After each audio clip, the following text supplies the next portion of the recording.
We rotate.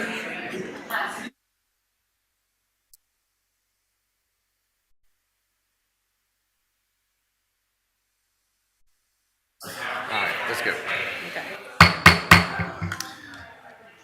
Well, good evening. If you will bear with us just a moment, we're going to close up the last portion of our workshop, and then we will come back to begin our regular meeting right at 6 p.m. At this time, we want to reconvene to open session. Mrs. Hurt? Yes, we need to make a motion for that. I'm out of closed session. We have a motion. Is there a second? We have a second. All in favor say aye. Aye. Any opposed? Mrs. Hurt, will you now read us out? Yes, sir, Mr. Chair. Whereas the Powhatan County School Board has convened a closed meeting on this date pursuant to an affirmative recorded vote in accordance with the provisions of the Virginia Freedom of Information Act, and whereas Section 2-2-3712D of the Code of Virginia requires a certification by the school board that such closed meeting was conducted in conformity with Virginia law. Now therefore be it resolved that the Powhatan School Board hereby certifies that to the best of each member's knowledge, 1, only public business matters lawfully exempted from open meetings requirements by Virginia law were discussed in the closed meeting to which the certification applies, and 2, only public business matters as were identified in the motion convening the closed meeting were heard, discussed, or considered. All right. Aye. Aye. Aye. Aye. Thank you, Mrs. Hurt, for reading that. Now we're going to move into our new business, and can I have a motion to consider the approval of the personnel docket and addendum? Mr. Chair, Mrs. Smith? I'd like to make a motion to approve the personnel docket and the addendum presented this evening. Okay. Is there a second to the motion? Mr. Chair, I'll second that motion. Thank you, Mrs. Ward. All in favor say aye. Aye. Any opposed? It is approved. Now we need a motion to consider the approval for the religious exemption. Mr. Chair, Yes. I make a motion to approve the religious exemption from compulsory attendance, case number RE-FY25-08, RE-FY25-09, and RE-FY25-10. Thank you. Second to the motion? Mr. Chair, I'll second. Thank you. All in favor say aye. Aye. Any opposed? That brings us to the end of our workshop. Give us just a moment, and just a couple minutes, we'll begin our regular meeting.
Well, good evening. Now we will convene our regular meeting for December 10th, 2024.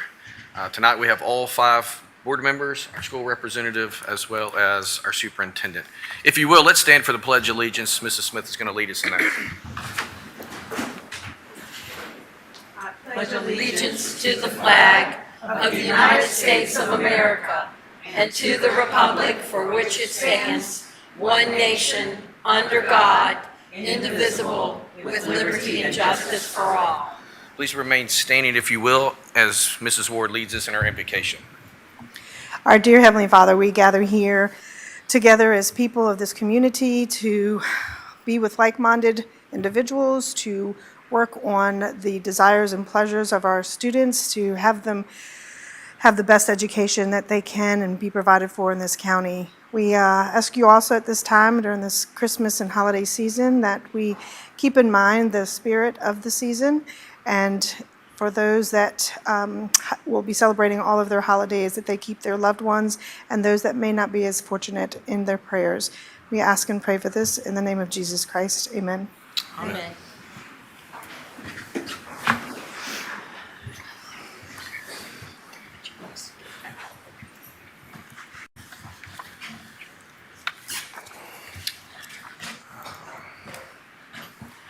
First thing we need to do this evening is approve the agenda. Is there any questions or additions that need to be made? If not, can we have a motion to approve it? Mr. Chair, I move that we accept the agenda as presented. Okay, is there a second? Second.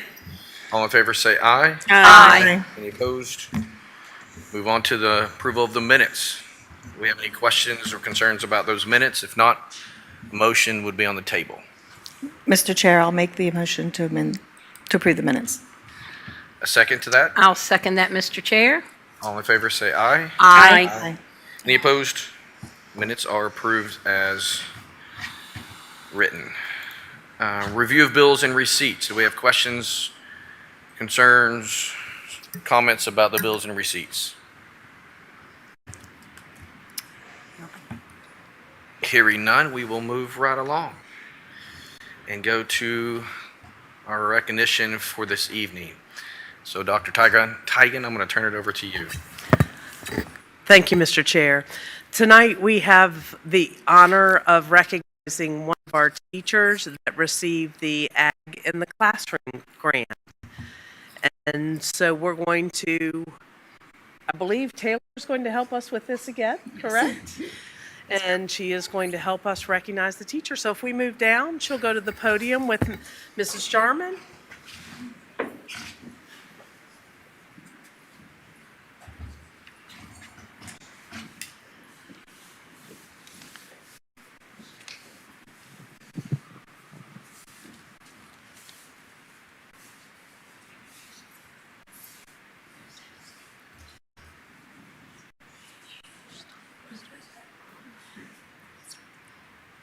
Our recognition for tonight is the Agriculture in the Classroom grant.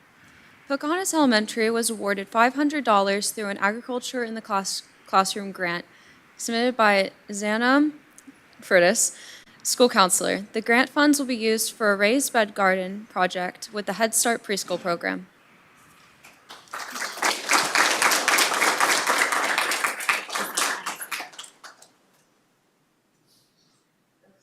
I don't see her either. So, okay, you're good, sweetie. Okay. Thank you.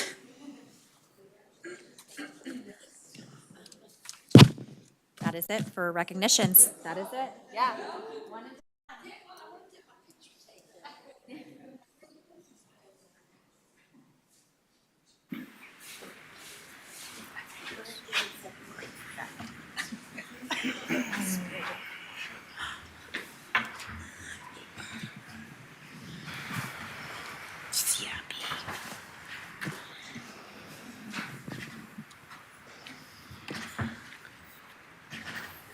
Well, congratulations to that incredible grant there that's been awarded to them.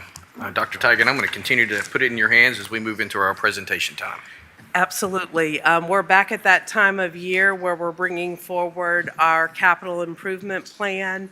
Mr. Benway is here. He is going to share, first of all, what items have been approved already through the FY26 CIP, and then he's also going to go back through and look at what does that mean also for our 10-year CIP as we continue to look out 10 years. And so, Mr. Benway, I'll turn it over to you. Absolutely. So as you're aware, the CIP stands for the Capital Improvement Plan, and very excited to report that the Board of Supervisors approved $11.3 million for our top 3 projects. The Powhatan HVAC replacement in the summer 25, the demolition of a portion of the Landmark Center in the summer 25, and replacement of the Pocahontas Elementary School HVAC system in the summer of 26.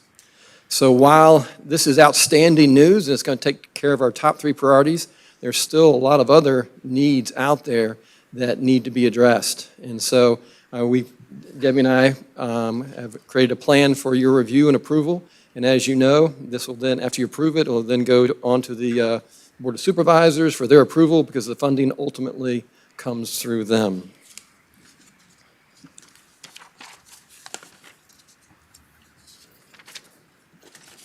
So first up, the high school. Thank you. First up is the high school.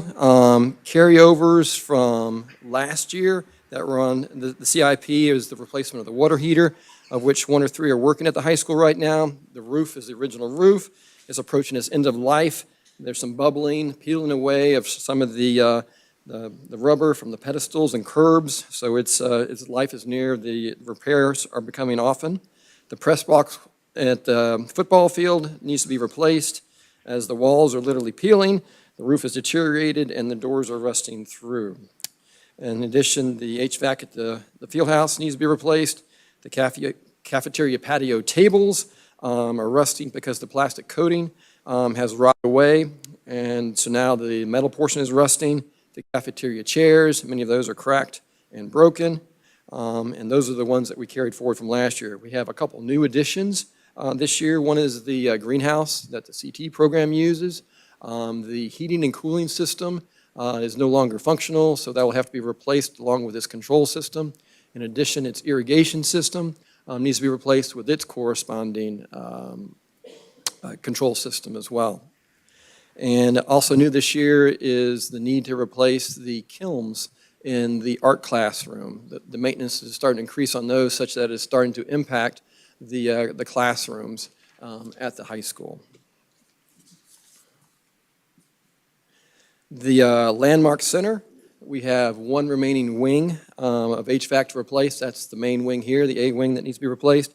In addition, the fire pump, which supports both the Landmark Center, Parks and Rec, and Pocahontas Elementary School needs to be replaced. And finally, the electrical switchgear, which brings all the main power in from Dominion. Much of that is circa 1970. We can't get parts for that anymore, so before that breaks, we need to get that replaced. Powhatan Middle School, no changes from last year. The floors still need to be repaired and walls in a couple of classrooms, and the restrooms, partitions, and dividers that were damaged by vandalism need to be replaced, as well as installing new doors to those gang bathrooms to control the access to those rooms. At Flat Rock Elementary, we do have 1 new requirement this year, and that is the replacement of the existing public address system and bell system controller. We found out through a similar problem at Pocahontas that this system is obsolete, spare parts aren't available, and technician support is limited. And as you know, a functioning PA system is required during emergency situations.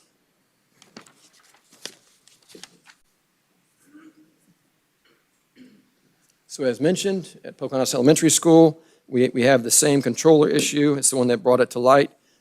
We had a failure in the August timeframe. There's a Band-Aid on it, literally, no. But it does need to be replaced as well. Also, carryovers from last year, and to me, this is bubbling up as one of our top priorities for both Pocahontas and Powhatan Elementary, is the replacement of the classroom furniture, the desks, the chairs, as well as the cabinets to support the sinks and the storage, otherwise known as casework.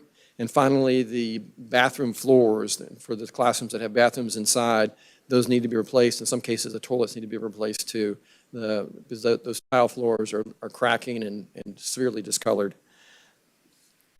New this year, at Pocahontas Elementary, the principal has requested some noise abatement tiles, absorption tiles in both the cafeteria and the gym.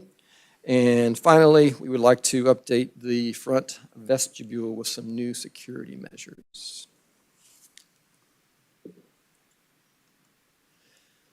Powhatan Elementary, as I mentioned, is also in dire need of new classroom furniture, new casework, and bathrooms, as these are even older. because they, in some cases, date back to 1985.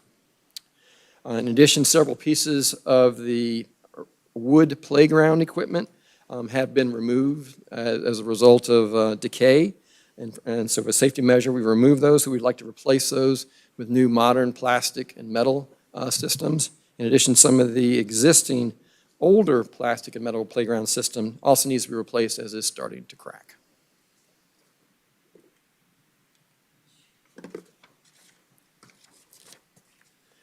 A new requirement in the bus transportation world is that buses that are older than 15 years old or have more than 250,000 miles need to be replaced. And we have a number of buses that have met that criteria or will meet that criteria in the near future. So this coming FY, we will need to replace 5 of those buses. And actually, the cost should be closer to $145K as opposed to the $154K that's listed on the slide. This is for the 65 passenger buses.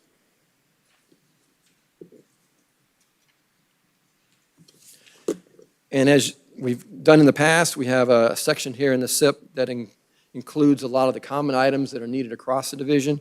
In this particular year, we hope to replace the auditorium curtains in Pocahontas Elementary, replace the window blinds that are damaged in the high school, and paint the interior of Flat Rock Elementary.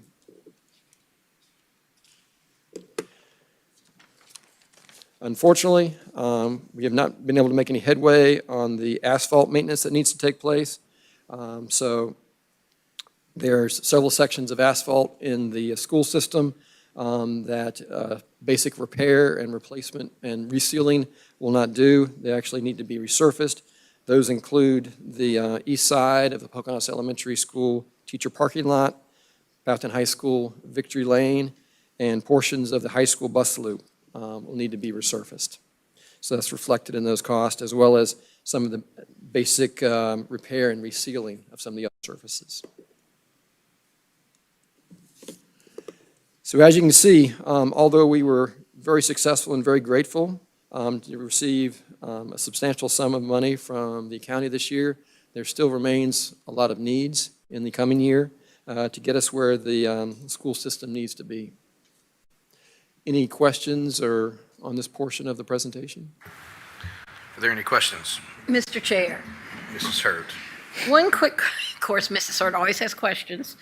On the Landmark Center parking lot, is that the parking lot out there that's used by us and the county for the rec facilities? That's a great question. We just got through conversations with our county counterparts discussing the potential lease of that space. And the designation we had made was anything that's outside, the county would be responsible for on the lease, which includes the parking lot. And anything on the inside of the Parks and Rec, the school systems would be responsible for maintaining. So that 35,000 will be covered by the county now? Yes. So this was a conversation we did have. Yeah, I know, that just happened before you could, because you published this. So that just saved us 35,000. Yes, ma'am. Okay, write that down in my book, extra 35,000. Thank you. Mrs. Smith, did you have a question? I did, and I'll have a follow-up on the one Mrs. Hurt started with. Will they see the need to add extra parking spaces out there in that area as well? Because I know they have that pickleball and- lot adjacent to it that could be a potential for more spaces, but that wasn't part of our conversation. That was We not. didn't go into depth on that during our last meeting. Okay. All right, one of my questions, if I could continue, Dr. Taylor. The plastic playground equipment and the wooden playground equipment, which is giving us a longer life? The plastic and metal, definitely, Plastic and metal over wood. yeah. Because that's the pressure-treated wood. I mean, as you're probably aware, the old-fashioned pressure-treated wood, back when they made it with the, now are really very dangerous chemicals like arsenic and that sort of thing, is no longer made. And so if we were to replace that with the new modern pressure-treated outdoor wood, the life would be even shorter. So it wouldn't make any sense to replace that with wood at this point. Okay, all right. And one of my other questions goes back to the middle school. If we could go back up to the middle school slide. When you're talking about and by the way, I hope at Powhatan Elementary that some of those old sinks in the bathroom will be replaced as well. Yes, ma'am, that's part of That's the, on the list. Yeah, looks tough. Let's see if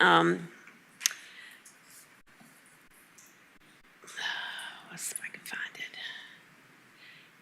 We're talking about at the middle school, where the slab floors are cracking in irregular patterns. You're only seeing this in 2 classrooms. Do we have an idea as to the cause of?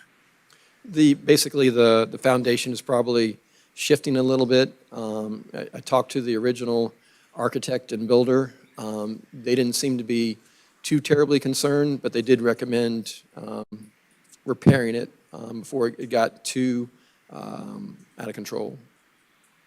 I mean, in time, the foundation should settle, and so there's a good chance if we repair it now, then we won't need to make any more adjustments to those cracks in the wall. Okay, so repair now to prevent further down the road more damage? I'm not sure that I mean, if you say that the type of repairs that we're looking at won't necessarily prevent additional damage if that foundation continues to shift, but it will provide structural repair to the building itself that's above ground from that foundation. So this is something we have to keep a close eye on then? Yes, ma'am. And if it continues, then we know we've got some more More work to do. work to do. Okay. And I'm good for right now, thank you. Mrs. Wade?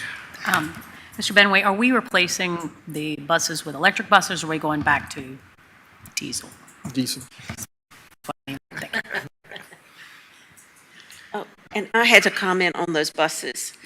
I want everybody to understand the cost per bus, because it only says here, it only makes reference to 154,500, but that's for each of the 5 buses. And that means it's 772,500 to get 5, right? Correct. So, But we think we'll be able to get them at 145 at this point. well, that's great. That's Anytime. hot off the presses. We can, but this is ready to roll out to use. It's not, we have to now add radio, we have to add air conditioning, and Air conditioning's included. this air and heat's all included in this. Yes, ma'am. So it's ready to roll Yes, ma'am. at this price. That's good to know. Okay, that's my only question on bus. Any other questions? All right, I've got a couple. Mr. Benway? Since we're on the bus question, when you say that there's a new guidance that buses need to be replaced after 15 years, is that guidance or is that mandatory? My understanding We is have, it's we have to take them out of the mandatory. fleet after 15 years? Yes. Okay, I just wanted to make sure I was clear on that. The facility study that we did a year or so ago indicated there was $70+ million in renovations and upgrades and maintenance and all those things. We drilled $11.3 million that we just got approval from the county. You've got 11.4 here in this new CIP. Where's the other 50 million? That's the next presentation. That's over the next few. Yeah, I guess I should have paid attention more. Yes, thank you for that. Well, I guess that's all my questions then. Good. Mr. Chair, I thought of one question. Did I miss in here where we're tearing down the building over there? That's the money we got approved by the county for that partial demolition of Yeah. the B and D. But that was prior to this 11, That's part of the 11.3 million. I just approved for. The money we've already got. yeah, the 11.3 that he's telling us about Yes. now, but did I miss seeing that on the slide? No, it's not a part of this. It's a And part since of it's like it's an FY25 initiative. That's what I'm saying. It's prior to this slide was approved. Yes. That's what I'm saying. Okay, and can you just quickly refresh my memory, because I'm a little bit old and confused? What have we, prior to this slide, what has been approved? The HVAC of the high school. And that was like 5.6 million, or am I wrong on that? That was the contracted value, correct? Okay, and then this building was what, another? 900K. No, okay, so the county, we got that money from the county to do that already because we had to order the materials, correct? Yes, for the high school HVAC. And They're were already we under able contract. to get everything that we needed, and are we going to have it in a timely fashion to have it for this summer? I am crossing my fingers. We're right up Okay. against the line. Say they were just put on contract last week officially. Okay. Given the notice to proceed, so they should be ready to purchase equipment. They provided the list of equipment for the review of our engineers we have on contract to verify that that is exactly the equipment that we need. And so ball's rolling. We're going to have our pre-construction meeting next Monday to talk about things more in detail and schedules and that sort of thing. And hopefully at that time they'll tell us it's been ordered and this is the expected delivery date. And the demolition, where have we put out contracts for that? Well, as you're aware, we have a term contract with a couple engineers, both Right. Dewberry and Thompson. And so I put Dewberry to put together a proposal for the design Okay, portion okay, so of that's that. what I'm saying, where we stand on that. And I just got an email at 5:30 from Dewberry that details that work. But I wanted to make sure I was ready for this presentation, so Yeah, I that's didn't fine. dive into that yet. But Okay, yes, I but have that thank that you. came in yet today. Okay, thanks. Mr. Chair. Yes, sir. So a couple of questions, two have now come to mind. So on the buses, after the 15 years, and/or any of the other equipment that may or may not be at our use of approval, do we have any options to be able to sell these, to sell the buses, to sell the buses out to someone else? Yes. They may want to refurbish them and make little And tour we've done buses that in the past. or homes or whatever. Recouping money, so basically, When we sell the buses, transportation puts together the list of which buses we're ready to, we put them on an auction site, Gov Deals. So it's a government-run website for auctioning off the buses, and we get whatever we can get for them. Okay, Yes, ma'am. super. So it would be revenue coming in, but not a whole lot. Okay. Because, of course, being in Powhatan, we all know that Powhatanians love yard sales and are good bargain shoppers. So we can sell to some of the fellows. And then my other question was going to be in regards to when we're putting out these bids and RFPs for this work. Are we trying to keep I know that's been a big theme, keep money local, working with a lot of companies within our county? Yeah, unfortunately, the invitation for bids for some of these big projects, any construction project over 200K has to be an invitation for bid. And so basically, it's the low bidder, which is why the specification, the project plan, and the drawings have to be spot on.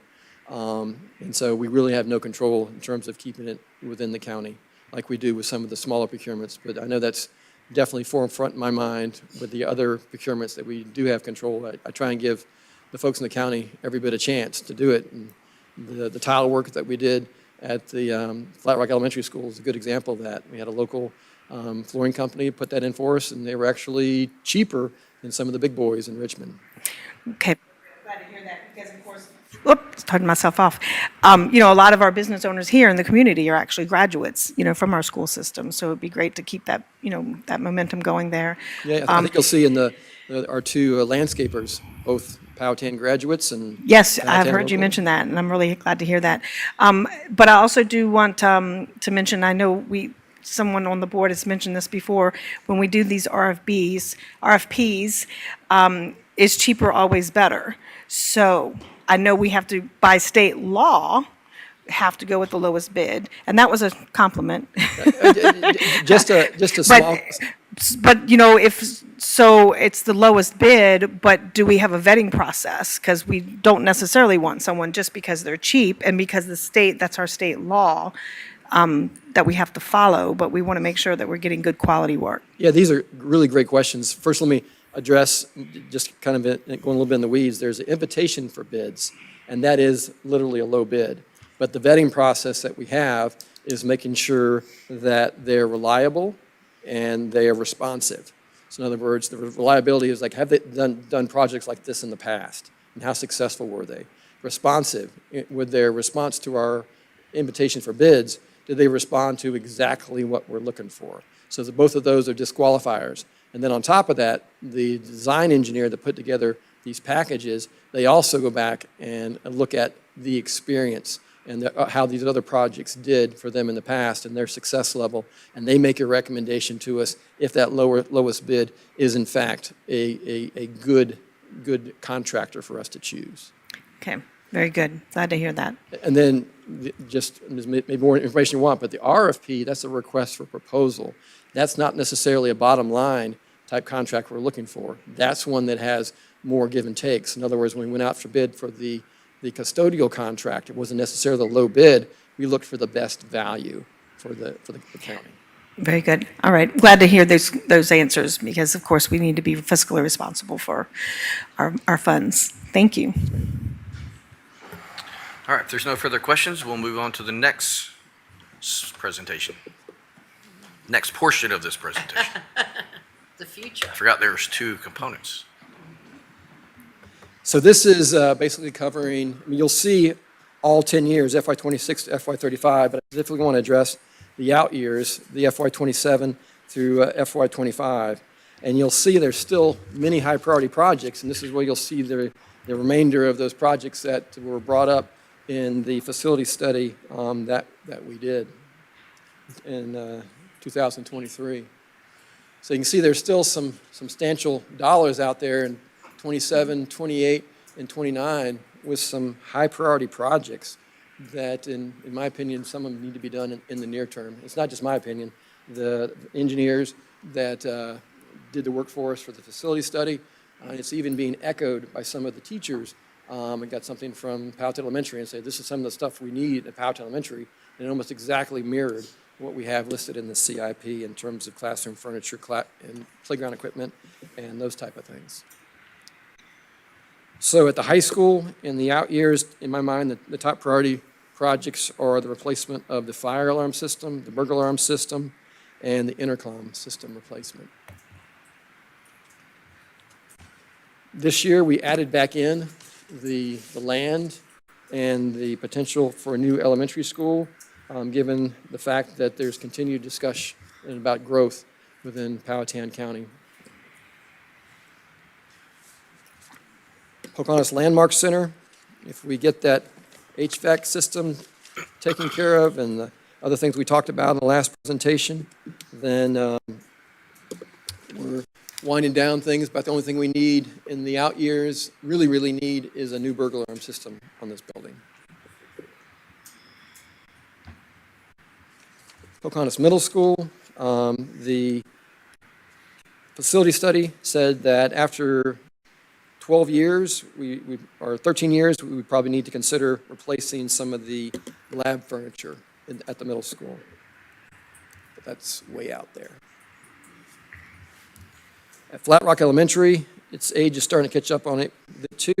It also needs a new fire alarm system, burglar alarm system, and for the HVAC, they're projecting a need for a new chiller and the associated water pumping facilities that go along with that.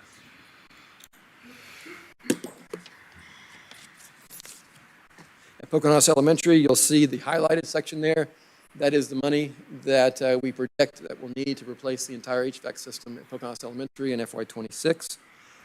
You'll note that the classroom furniture, casework furniture, and bathroom refurbishment, that's a multi-year project. That's there for a couple reasons in terms of it being in multi-years. One, it's a lot of work for one contractor to do. We're talking about replacing all that stuff. And we also need to be concerned about our custodians being able to get in there and do the deep clean as well. And if they try to do the entire school in 1 year, it would be could be a train wreck. At Pocahontas, we also need a new fire alarm system and burglar alarm system. At Powhatan Elementary, same multi-year for that classroom refurbishment, and they also need a new fire alarm system and burglar system. Just about all our fire alarm and burglar alarm systems, except for the one that we recently replaced here at the Landmark Center, is over 20 years old. in our buildings. You see in transportation, how those additional school bus purchases need to take place. And the division-wide needs, shows the painting, the curtains, replacement window blinds, and new office carpet that we might need in the out years. And this is a projection of those asphalt projects that we talked about in the previous presentation. And once again, we're trying to get on a schedule such that we're more in the mode of repairing and resealing versus having to resurface the entire parking lot or service road.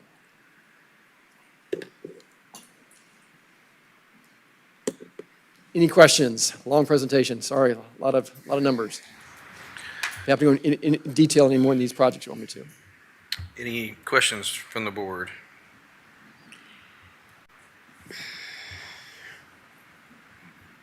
Dr. Taylor, Yes, ma'am.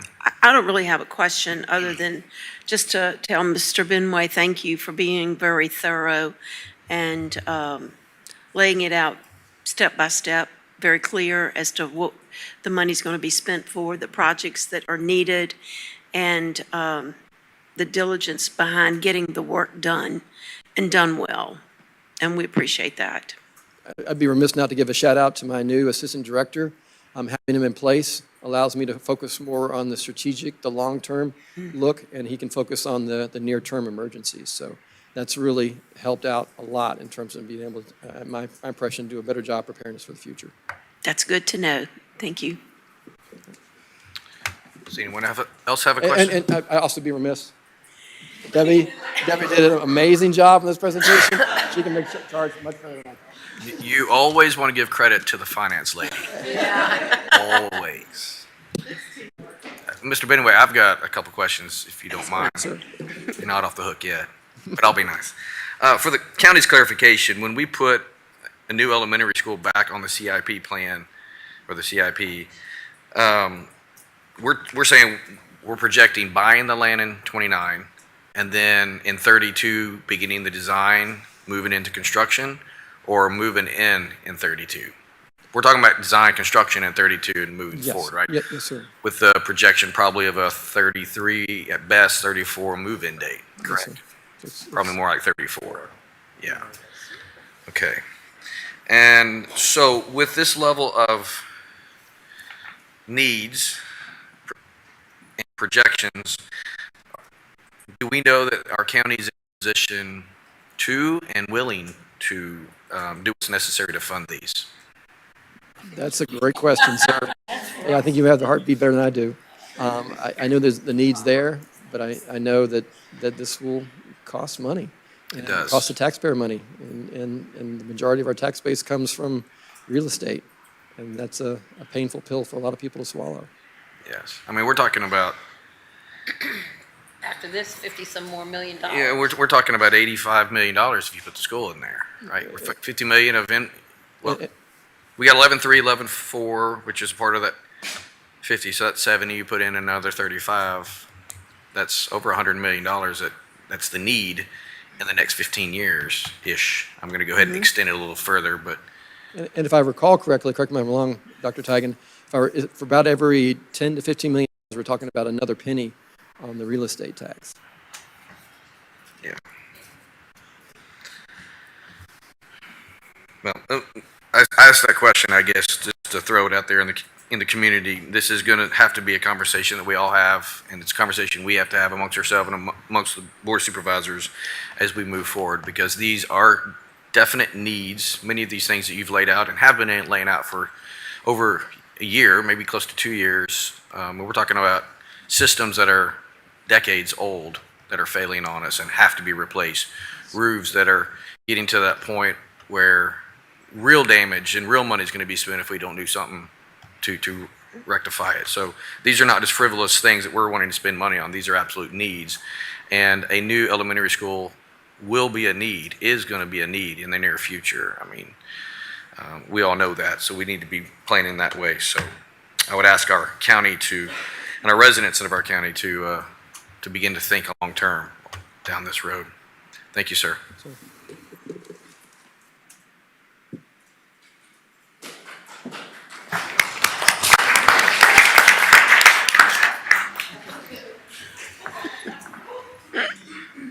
You got a applause for telling us that we need to spend a lot of money.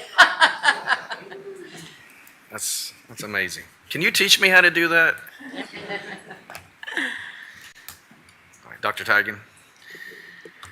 Yes, Mr. Chair. You see that Mrs. Jarman is back up at the podium. She's back here this evening. You remember last month, she brought forward some options for calendars. We put out a survey from our staff and parents, and she's here tonight with what staff sees as the best option based on that feedback, but are certainly willing for additional feedback from you all. Mr. Jarman, Mr. Jarman. Okay. Good evening, Dr. Tigan, members of the board. After, as Dr. Tigan said, our November 12th school board meeting, feedback was requested from families and staff. As of December 2nd, we received the following respondents, a total of 386 responses. 67% were parents, 19% were employees, 11% were employees and a parent, and we had 3% of students. So as a refresher, option 1 has the semester ending in December. Option 2 has the semester ending in January. Option 3 extended the school day by 10 minutes for 3 additional staff and student holidays.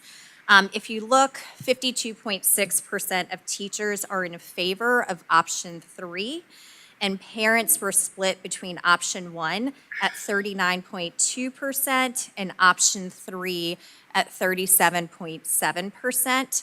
Overall, option 3 had a 43.2% favor.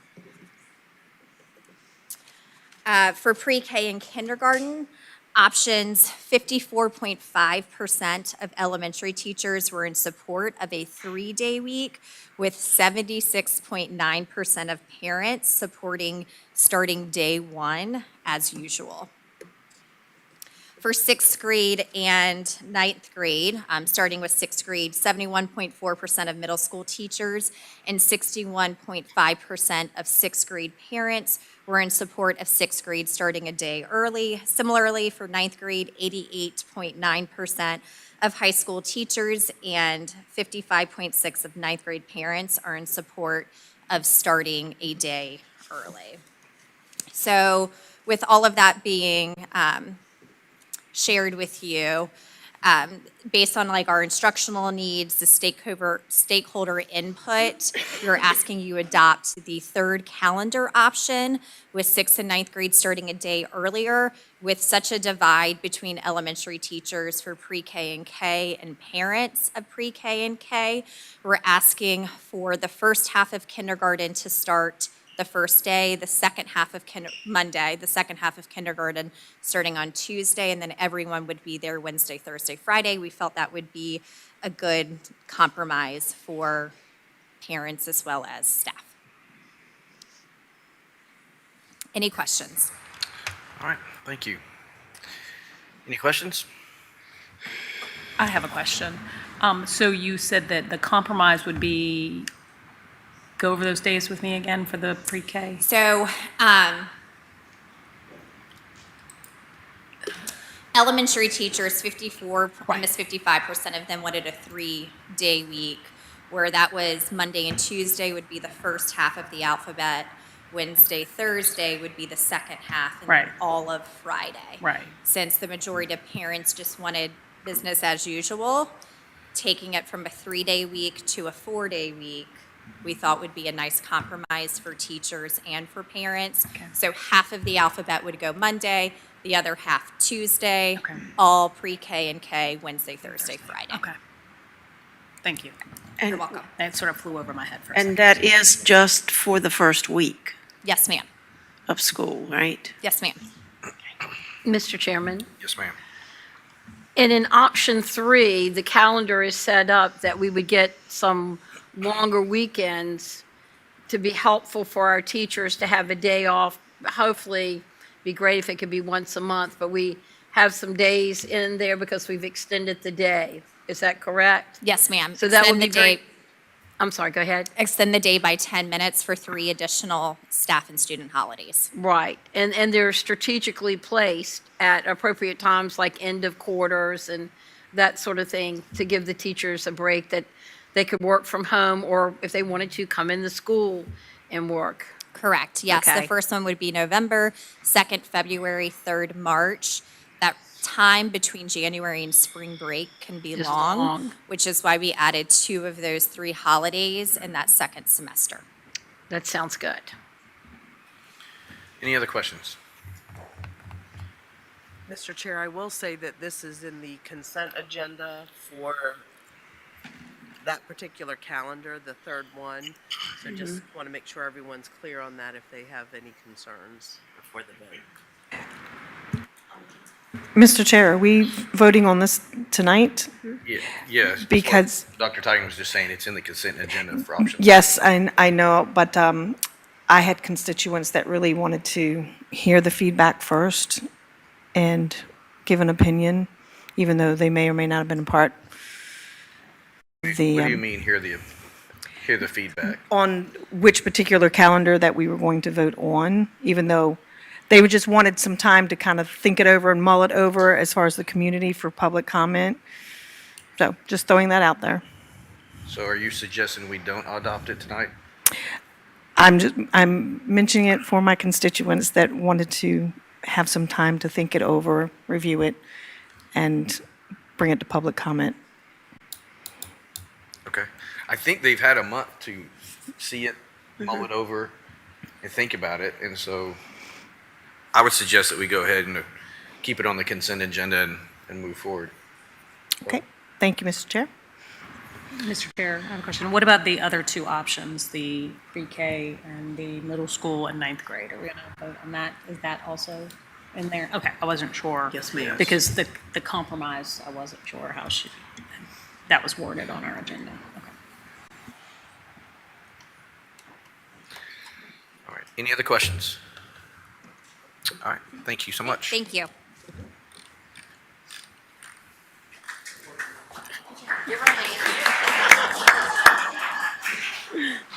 We're very responsive tonight. It's good. Very validating. All right. So I we're think going to move somebody's into already in the Christmas spirit over there. we're going to move into our public comment period at this point. So if you will bear with me as I lay out the requirements for this, the rules, if you will.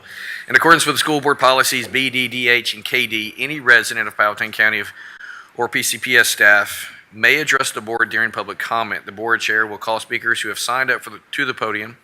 Speakers must stay there and wait for the chair to be recognized by the chair. Each individual will have 3 minutes, and delegations will have 5 minutes to provide their comments. We ask that you respect this time limitation so others may address the board. Note that no one may sign up to speak and then relinquish their speaking time to another or previous speaker. A maximum of 30 minutes will be designated for the public comment period. We ask that you address your comments to the board as a whole, not individual board members, the audience, or staff. Please begin by stating your name and the district you live in. We ask and request that speakers maintain an environment that promotes listening and respect. The board will not respond to or address issues raised by speakers during this period, and speakers are reminded that the board chair is authorized to stop or remove any speaker who uses vulgar, disruptive, or threatening language. Your acceptance and adherence to these guidelines is greatly appreciated. All speakers who wish to participate must sign up before the public comment period begins, providing their name and address. Speakers will be announced to approach the podium to speak, and only those individuals who have signed up in advance will be able to approach the podium. If speakers do have handouts or information for the board, we ask that you would give these to the school board clerk before approaching the podium. So our first speaker tonight is Jessica Leach. Help me out here. Leach. Thank you, Jessica Leach. Welcome this evening. My name's Jessica Leach. Sorry. My name's Jessica Leach. I live in Fox Rest. I don't know what district that's in. All right, thank you. But I'm here today to speak in support of the middle school girls soccer team. I'm the club admin for Powhatan Fury, the soccer club, and I've coached the U15 select girls team at Powhatan Fury for almost 3 years. Some of them are here today, and most of them are middle school girls. And I think that they deserve the opportunity to represent their community and their school as a team instead of just privately within Powhatan Fury. As it stands, only 3 to 5 of them can make the current co-ed team out of the roster of 22 at the middle school. I think that this puts them at a disadvantage when they get to the high school, when they try out for a JV, because team chemistry is extremely important. I think that because the boys get the opportunity to play together all throughout the middle school as a team, the girls should have the same opportunity.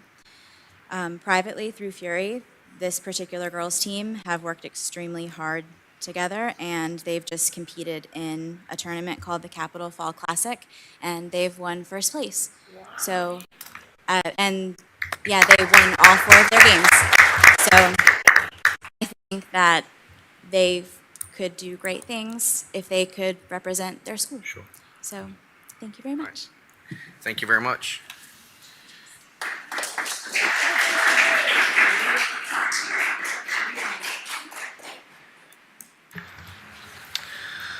I think the last name's Melton.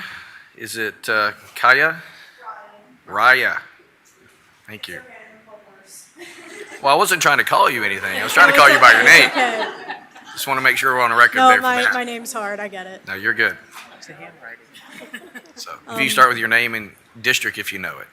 My name is Ryan Melton. I'm same district as her. Gotcha. I figured you got the same address. Go ahead. Yes. My name is Ryan Melton. I am enrolled in the ACA dual enrollment program as a freshman in the Powhatan High School. As a member of the local soccer community in Powhatan, I can say with utmost certainty that having a girls' team at the middle school would be great for the girls not only during their middle school career, but also the benefits would continue throughout high school, and even throughout their college and adult years. When I was playing for a co-ed team, I got a pretty nasty concussion that put me out of school for about 2 months.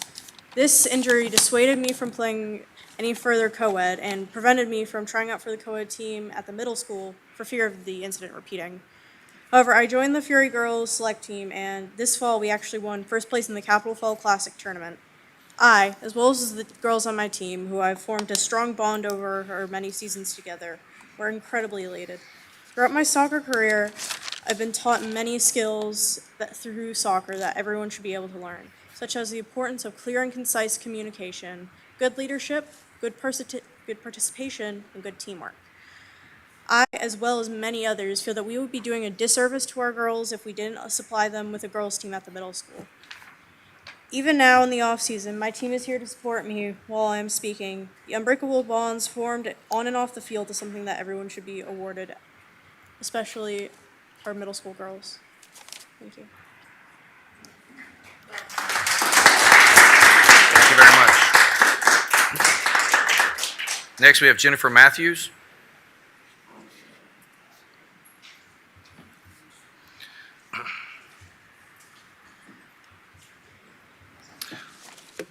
Good evening. Hello, Jennifer Matthews, District 2. March 2023, a small group of ladies and I started a discussion on what we could do about getting a girls' soccer team approved at the middle school. After loads of research and speaking to many people, myself and a few other ladies had a sit-down meeting with Dr. Tigan on March 16th, 2023. Her biggest concern was who we would compete against.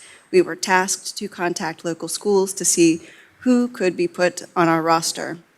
The ladies and I hit the ground running, and right away we were able to find 8 schools that would and could be able to compete against a PMS girls soccer team. I had a conversation with Mr. Summit, the athletic director for Goochland Middle School. He informed me about a club they started for the girls soccer team. They first gained community support, then reached out to the school board to get the girls' team included into the budget. Their school board granted their wishes and included uniforms, coaching stipends, and transportation into the budget. Goochland doesn't play in a district, but created a club where they play against local and private schools who also don't play in a district.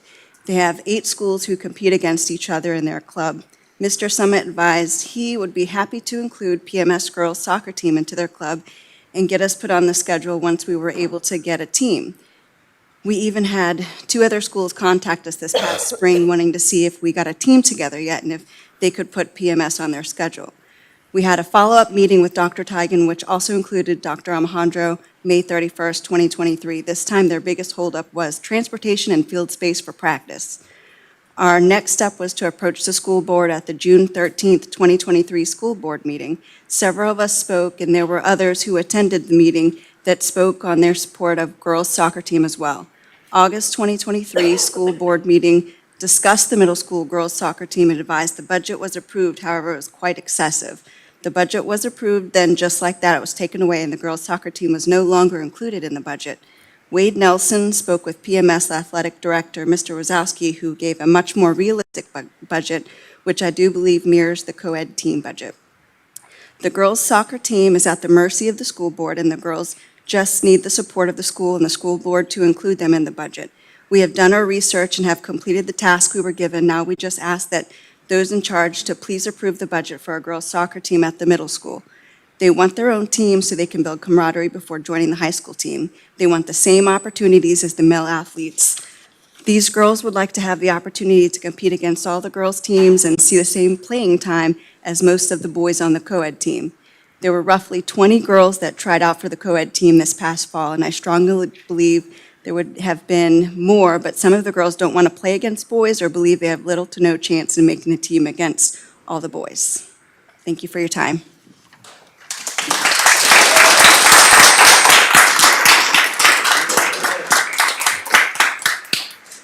Next, we have Elena Engelbretson.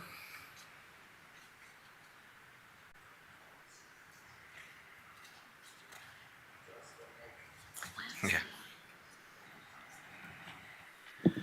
Can you pull that down there as much as you can? There you go. Yeah. Just talk real loud. Hi, my name is Elena, and I live in Shadow Creek neighborhood. I am a 4th grader at Flat Rock Elementary School. I play soccer, dance, and swim. But my favorite sport is soccer.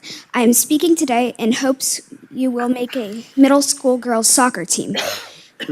Soccer is my favorite sport, and having a middle school soccer team, girls soccer team, would give me a chance to represent our county of Powhatan.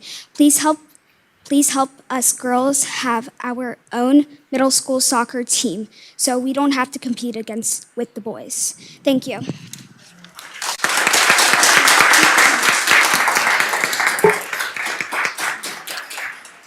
Sarah Conyers.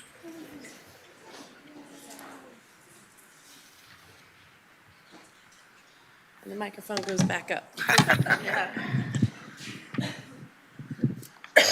Good evening. My name is Sarah Conyers, and I live on Brackett's Bend. I'm not aware of what district we're in. I wasn't even planning on speaking tonight, so if you'll bear with me, I appreciate it. I would just like to read a letter from Don Hughes, who is the technical director for the Powhatan Fury. Dear members of the school board, I am writing to express my strong support for establishing a girls' soccer team at Powhatan Middle School. I have been fortunate enough to play soccer at both the collegiate and professional levels and have spent nearly 30 years coaching the game, from young kids starting to the highest levels of youth soccer and even semi-professional teams. I know firsthand how transformative this opportunity can be for young athletes, schools, and the broader community. Creating a girls' soccer team is not just about offering another sport. It is about giving young female athletes a chance to build confidence, grow their skills, and experience the pride and camaraderie of representing their school and community. A team at Powhatan Middle School will allow these players to develop their technical and tactical abilities while building strong relationships with their teammates. Playing together during these formative years helps create familiarity and team chemistry, which will benefit them when transitioning to high school soccer. This foundation is key to their individual development and the overall strength of future teams. Beyond the field, soccer fosters life skills like leadership, resilience, and teamwork, which are vital for success in every area of life. For the school, adding a girls' soccer team builds school spirit, enhances the athletic program, and shows a commitment to equality. I am so sorry. a commitment to equity and opportunity for all students. For the community, it provides a way to bring families and neighbors together to support our youth and strengthen the bonds that make Powhatan so special. As a coach and advocate for youth sports, I firmly believe that creating this team at Powhatan Middle School is a critical step in supporting our young athletes and preparing them for success in both soccer and life. Thank you for your time and consideration. Please feel free to reach out if I can provide any additional insights or support as you consider this initiative. Sincerely, Don Hughes, Technical Director, Powhatan Fury Football Club.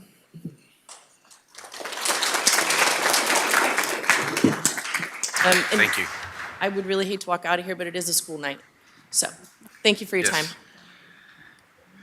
Next, we have Rachel Iga.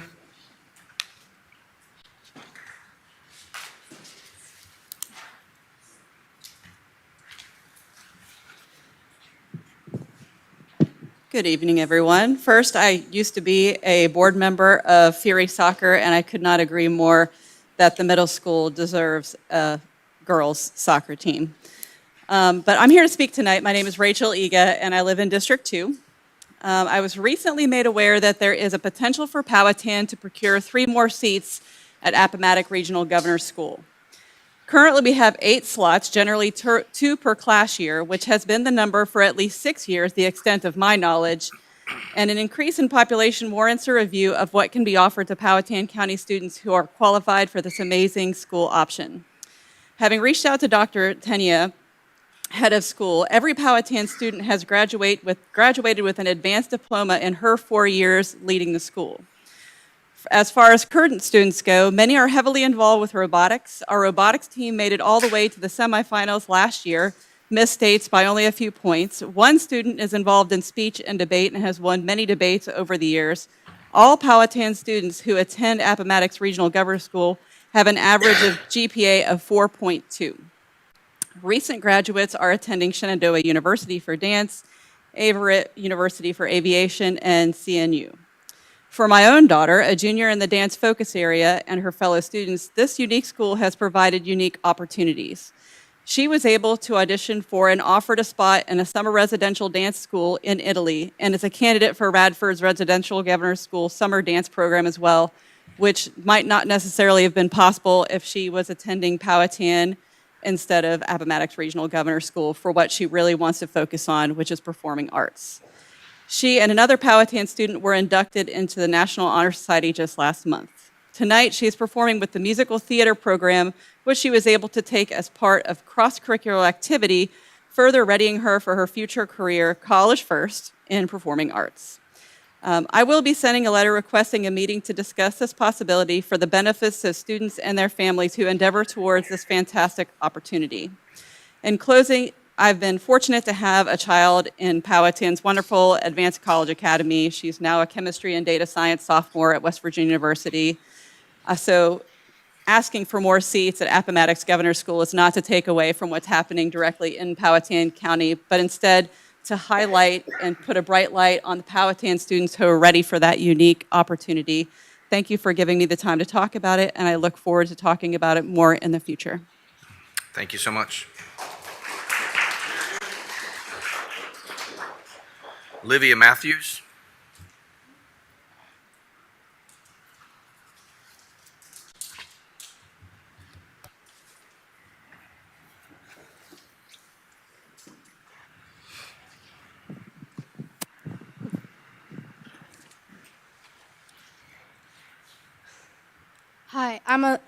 Hi, I'm Olivia Matthews. I also live in Powhatan. I'm 10 years old in 5th grade. Next year, I will be in 6th grade at Powhatan Middle School. I have been playing soccer since I was 4 years old, and soccer is my favorite sport. I know we speak for ourselves as well as for many other of our friends, classmates, and peers. When we say we want to play for the sport we love, we, for our county, for our school, and on our own team, thank you.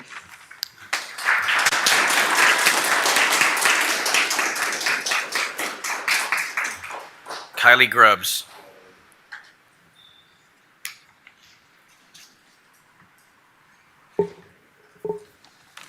Hi, my name is Kylie Grubbs. I live in Westlake, and I'm a sixth grader at Powhatan Middle School.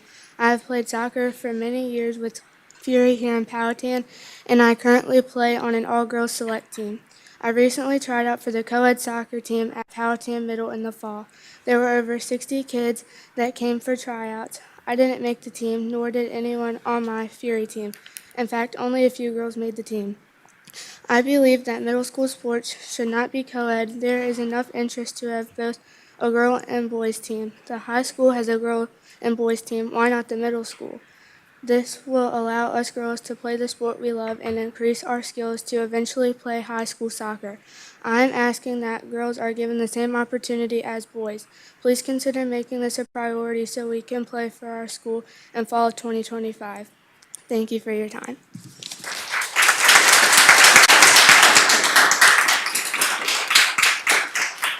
Wade Nelson.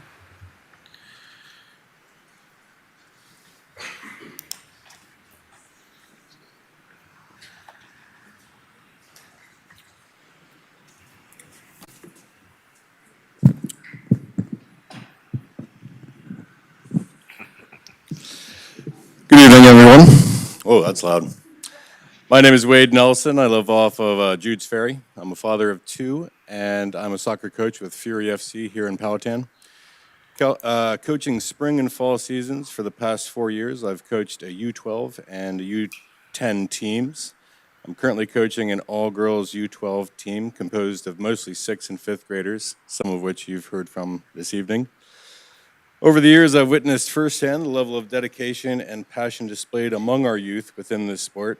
I've seen the advantages of our youth having opportunities to create friendships, bonds with classmates and future classmates, grow more confident in the sport and as individuals.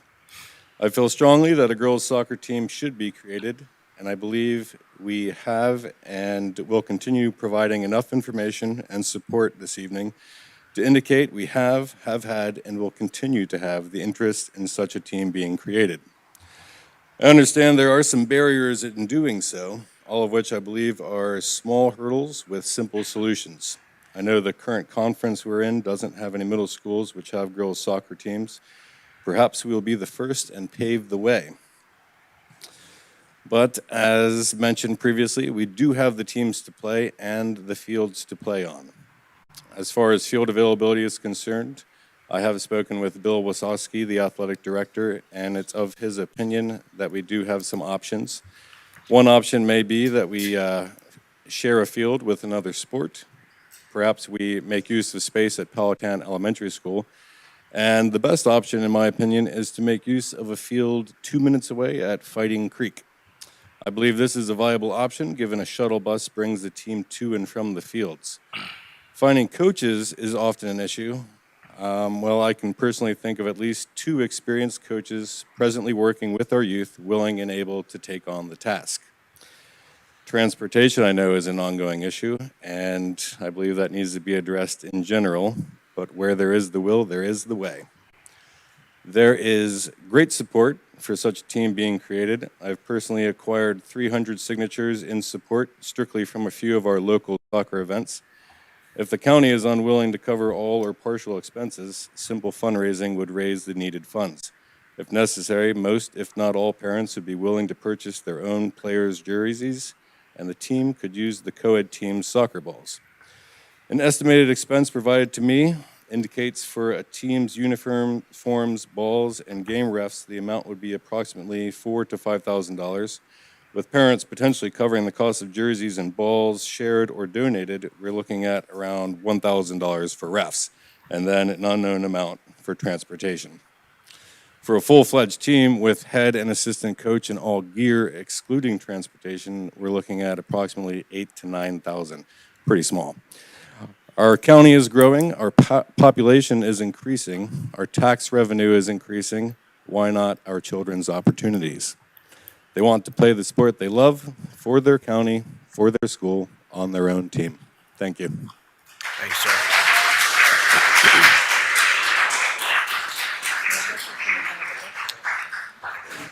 Last, we have Harper Hespeth.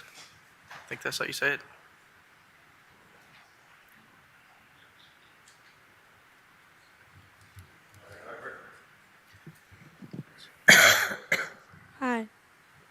My name is Harper Hedgepeth, and I'm a sixth grader at Powhatan Middle School. I have played soccer with Fury for 3 years now, and for a year and a half I've played on an all-girls Fury select team. And I think that there should be an all-girls middle school soccer team. By creating 2 separate soccer teams, it would give boys and girls more opportunities to be on a team. I think since there are separate basketball teams, there should also be separate soccer teams. Also, not a lot of girls in general made the regular middle school team, just like no sixth grade girls made it the team at all. And there are some good players that tried out. So this is why I think we should have a separate girls soccer team. Thank you for your time and consideration.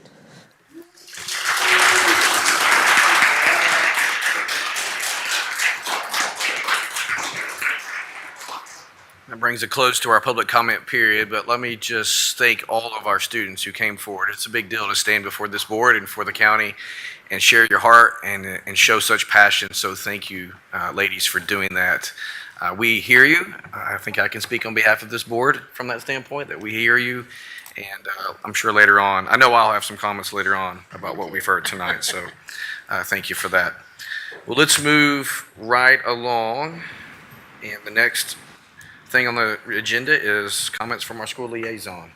Okay. Mrs. Taylor. Right. Good evening, everyone. First, I would like to begin by apologizing for my absence last month.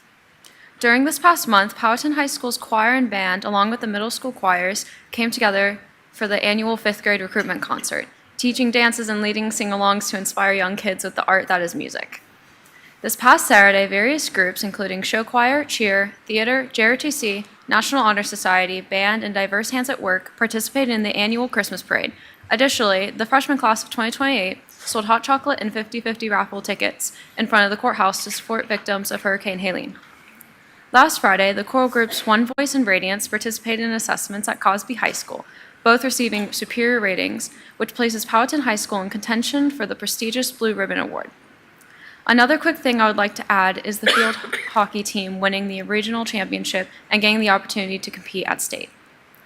Coming up this Saturday, band students will be traveling to Monacan High School to audition for all districts. Let's wish them luck. Lastly, high school teachers are engaged in the annual holiday door decorating contest, adding festive decorations and absolutely filling the hallways with cheer. We're excited to see who wins.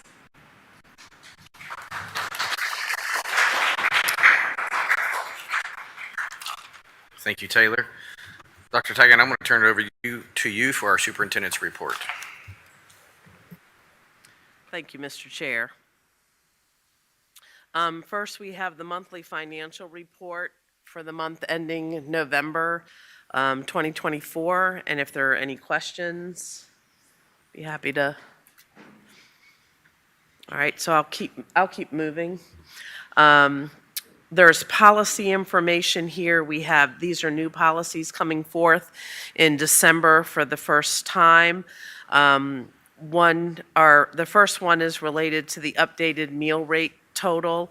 I'm sorry, that's not right, because it's regulations pertaining to travel allowances that GCBJ-R, that was just a mathematical error that we needed to adjust based on the new rates. And then you will see we have JEC coming back in both the form and the regulation related to enrollment of non-resident students and our emissions around enrollment.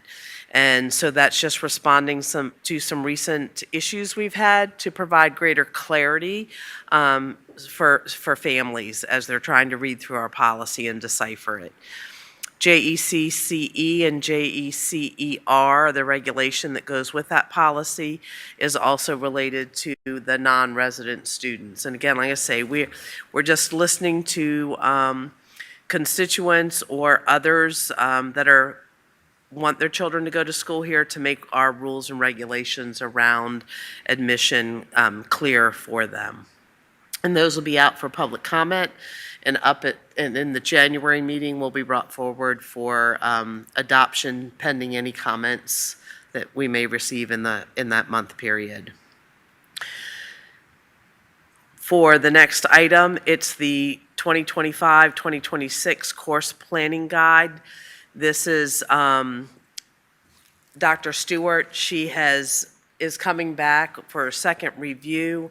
There's not much change from the last time, but if you have any questions, I know that one of the big items that has been a conversation has been the HVAC class and our career and workforce development. That has been designed out and is included in the in the course selection guide.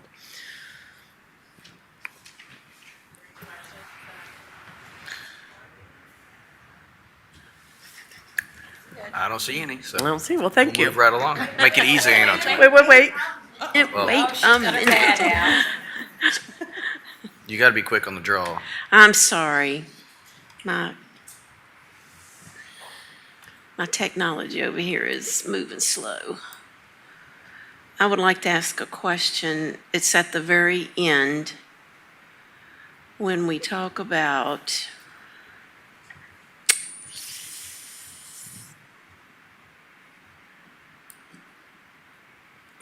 let me see.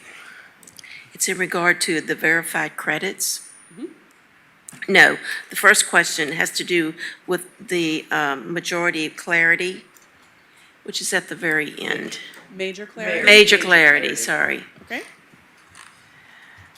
That is the, essentially, I don't really want to call it an assessment, but sort of a survey of student interest to help students decide their pathway for career planning, to kind of help them with selecting courses or just general experiences to move forward. Right. My question comes to the part where it says that PCPS is unable to provide. You remember that line? And if you could explain what it is we're not able to provide in regards, because we're saying go to that to look at an academic career and plan, but then we might not be able to provide. So if you could explain what that means. I believe what that might reference is that we may not have every single career path option available at the high school, just because there are so many different career clusters. When you think about what the VDOE has as their career clusters, I believe there are 17 with obviously multiple different professions within each career cluster, so clustering them around healthcare practices or construction or building kinds of things. There's a bunch of different options for that, and we may not have a pathway to completely fulfill moving students completely in each of those cluster directions, but broadly we can cover, we're actually working on trying to make pathways from what we do have to help students know what classes may be available for them as they start to lean and learn more about their interests and their career path options. Right, so whatever isn't in the guide, we will be able to put together something for them to make that pathway available if we have the classes. Right. If we are offering all of the classes that make up that. Right, so what we would be doing is at present time, it is not, we don't have a class that would cover every single one of the options that could cover that, but certainly are working towards providing as many as we can just in the capacity of bandwidth of teachers and classrooms and interests in terms of what students want or what high demand areas are out there in the community now. And so we are working to take a look at all of those courses that we do have, specifically in those areas that are focused around anything, core classes or otherwise, and trying to work out pathways for students who want to be an engineer. Here are the courses that we have available, and these might be options to help you as you're selecting courses. Not required, but if you want to be, starting to work towards that type of profession, to give as much exposure as we can so that they have an option or an opportunity to experience what those look like before they get out into the enrollment, enlistment, or employment. Right. Outside of high school. Exactly. That was the point I wanted you to make for the community to understand in that regard. And then the other question I had was about the English verified credit in doing the writing exercise for 9th, 10th, and 11th graders. The performance tasks? Yes. In lieu of. SOL. An SOL, and end of course SOL. So yes, the students are prepared for completing the performance task as they're given. They are given the tools to be able to be prepared to complete that task. And then the scoring happens through their courses in a double-blind scoring process, which means that people don't know who it is that they're scoring, but they're scoring it to make sure that the students have demonstrated the skills necessary to say that they have completed and are ready to move on. So it's essentially equivalent to an SOL passing score if they are found to have met the requirement. And what happens if they don't accomplish that when they write that paper? They have an opportunity to retake that. I'm going to look at my specialist to make sure I'm not telling a story. They have an opportunity to retake that assessment obviously with proper remediation or intervention to make sure that they have the tools they need to be successful. Okay, thank you. Thank you very much. That's all. All right, any other questions? I do, and I'm not sure if this is the correct place to be asking. So I know that this particular current school year, we brought back exams, which I'm pleased, that we have. And also some of our, we're looking at homework, bringing back some homework. But mostly on the exam part, should we have a section in here that addresses the exams? I'm getting a lot of questions in regards to the public and the community. I'll handle this. We are looking at the exam policy that was really driven by the high school and that was put in place for first 9 weeks, and we feel that there needs to be some tweaks for the second half of this year. So we are going to look at that before the start of first semester, so before we get back from break.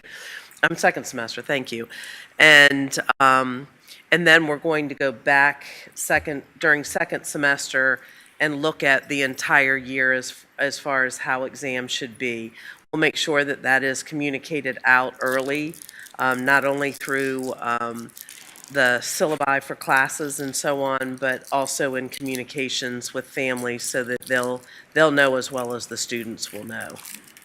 Okay, thanks for that clarification. And I am pleased to hear them. I know there's a lot of disgruntled individuals in regards to that, but, our job is not to just teach our children for the day and for the moment, but it's to teach them for an education, lifetime, and a career. So exams help measure that. And again, weight of the grade is important so that it doesn't drown someone who might be struggling. But anyways, thank you. And it's also a way to prepare kids for what their future may be. Correct. Study habits are really important. Correct, thank you. Thank you. Any other questions? All right, thank you. All right, then we'll shift over to the literacy update. I know earlier this fall, we had brought forward information about our Into Reading program through HMH, and the questions were asked about the intervention materials, and could we come back when at that point, we'd ordered them, but we had not done the training, and so we're coming back tonight just to give you a quick overview of what that looks like now. Good evening, Dr. Taylor and board, as well as Dr. Tigan. We are here to highlight and update you on Sound, Sensible, Inspire, as well as our reading intervention. And we have it titled Empowering Struggling Readers. Okay. So I want to start by giving you a brief overview of our intervention programs. We know that those programs first is in reference to teaching structured literacy through the Orton-Gillingham approach. As a part of that, I want you to know that it is evidence-based and it's rooted in scientifically proven reading research. It does actually ensure effective and targeted interventions, and we will have more data for you after the spring of the assessments that are through OWLS, so that will be made available to you. We are hearing great things from our staff as well as our parents about what they are seeing from our students. Also with Spire, each student receives a customized program that's tailored to their unique needs and their learning styles. We're using the programs to meet the needs of special education students K through 8, as well as students requiring interventions K through 5. Spire fosters collaboration between teachers, parents, and administrators to support struggling readers. I'm going to turn this part over to our reading specialist, and she'll give you more information in reference to the curriculum and professional development. So the curriculum resources, we actually have a kit in the back of the room if you want to take a look at that. And you also have a handout in your packet that's going to kind of go through all the things that are there. But I'm just going to kind of spell those out for you. The students receive a student workbook, a manipulative kit that includes a magnetic board with color-coded magnetic letter tiles, along with sound circles and syllable rectangles. Teachers have Blackline Masters, a teacher's guide, word cards, decodable readers, phonogram cards, and the magnetic student manipulative kit to use with the students. And of course, like I said, there is a kit in the back if you'd like to take a look at those things. Professional development, all of our interventionists and special education teachers in grades K through 5, and then one teacher at the middle school, were all trained in either Sound Sensible or Spire, or both in some cases, earlier in the fall. The reading coaches continue to offer the training throughout the year. They support interventionists and teachers as needed throughout the course of the school year. And we are currently planning on a refresher course for those instructors who need that earlier in the winter, later in the winter. The program is data-driven. Students are assessed every 1 to 2 weeks, and we're currently processing all of that data right now. Interventionists and reading coaches keep an eye on the data to make decisions about whether to move the kids forward or help them where they are. Students initially were given a placement test to put them in a specific level. And of course, as we go through, we move, like I said, move them forward or keep them where they are as they need it. Within the program, they are administered concept assessments to determine mastery. And of course, like Dr. Prince said, in January, we are going to review our VALS assessment data to see the progress of the program overall. And that, in a nutshell, is our Sound Sensible Inspire program. Thank you. Is there any questions? Mr. Chair. Yes, ma'am. So this is being used for the kids that are struggling. So the kids that are performing on grade level and everything's going great, using our new reading program, great. So this is a second approach that may be a little bit different than what they've learned in the classroom? Yes, ma'am. It adds to that explicit instruction. Yeah, because to me, layer. it's like if they didn't get it the first time through, it's kind of better, and I'm not a reading teacher by any means, but to have a second approach that's a little different. Yes. To maybe open their eyes to see it in a little different way. Absolutely. And of course, this current time with the Virginia Literacy Act, we are required to teach on grade level material at every grade level. And so we have some students who aren't necessarily on grade level, so those students are put into the program. So they may not be getting those skills in class, they're getting them in the intervention as needed. Okay, so how does the intervention work, like time-wise, with the classroom setting and so forth? We have an intervention block built into our schedule, and so the students who need intervention, they go to an interventionist for 30 minutes a day, 5 days a week. And what will their class be doing while they're out of the classroom? It's intervention and enrichment, and so teachers may be working with a small group or continuing. There are no new instructions going on in the classroom. So they're not going to be missing things in their classroom. Is this one-on-one? It's usually in groups of up to 5, depending. To 5. Mm-hmm. But I guess they're leveled so that Yes. the kids in the group all have the same issues potentially. Yes. Now, we don't know yet how many kids still maybe are below grade level. Oh, I'm sorry, Dr. Prince. Were you? I just wanted to speak to the Tier 3 students that are receiving the supports for special education. Their time is driven by their IEP. So a little bit different than intervention. They will get supports that are based on their IEP. Okay, so I'm very concerned with trying to get kids caught up as fast as possible, looking at big blocks to help them, like maybe summer school. So is this a program that you ladies would recommend to be used in a summer school program to catch kids up? Yes, it could be. We actually are talking about that right now, how we could use it for our summer programming. Yes. So we could identify kids and meet them where they are and bring them up in the summer. Absolutely. Mm-hmm. Okay, thanks very much. You're welcome. Any other questions? I do. Good evening.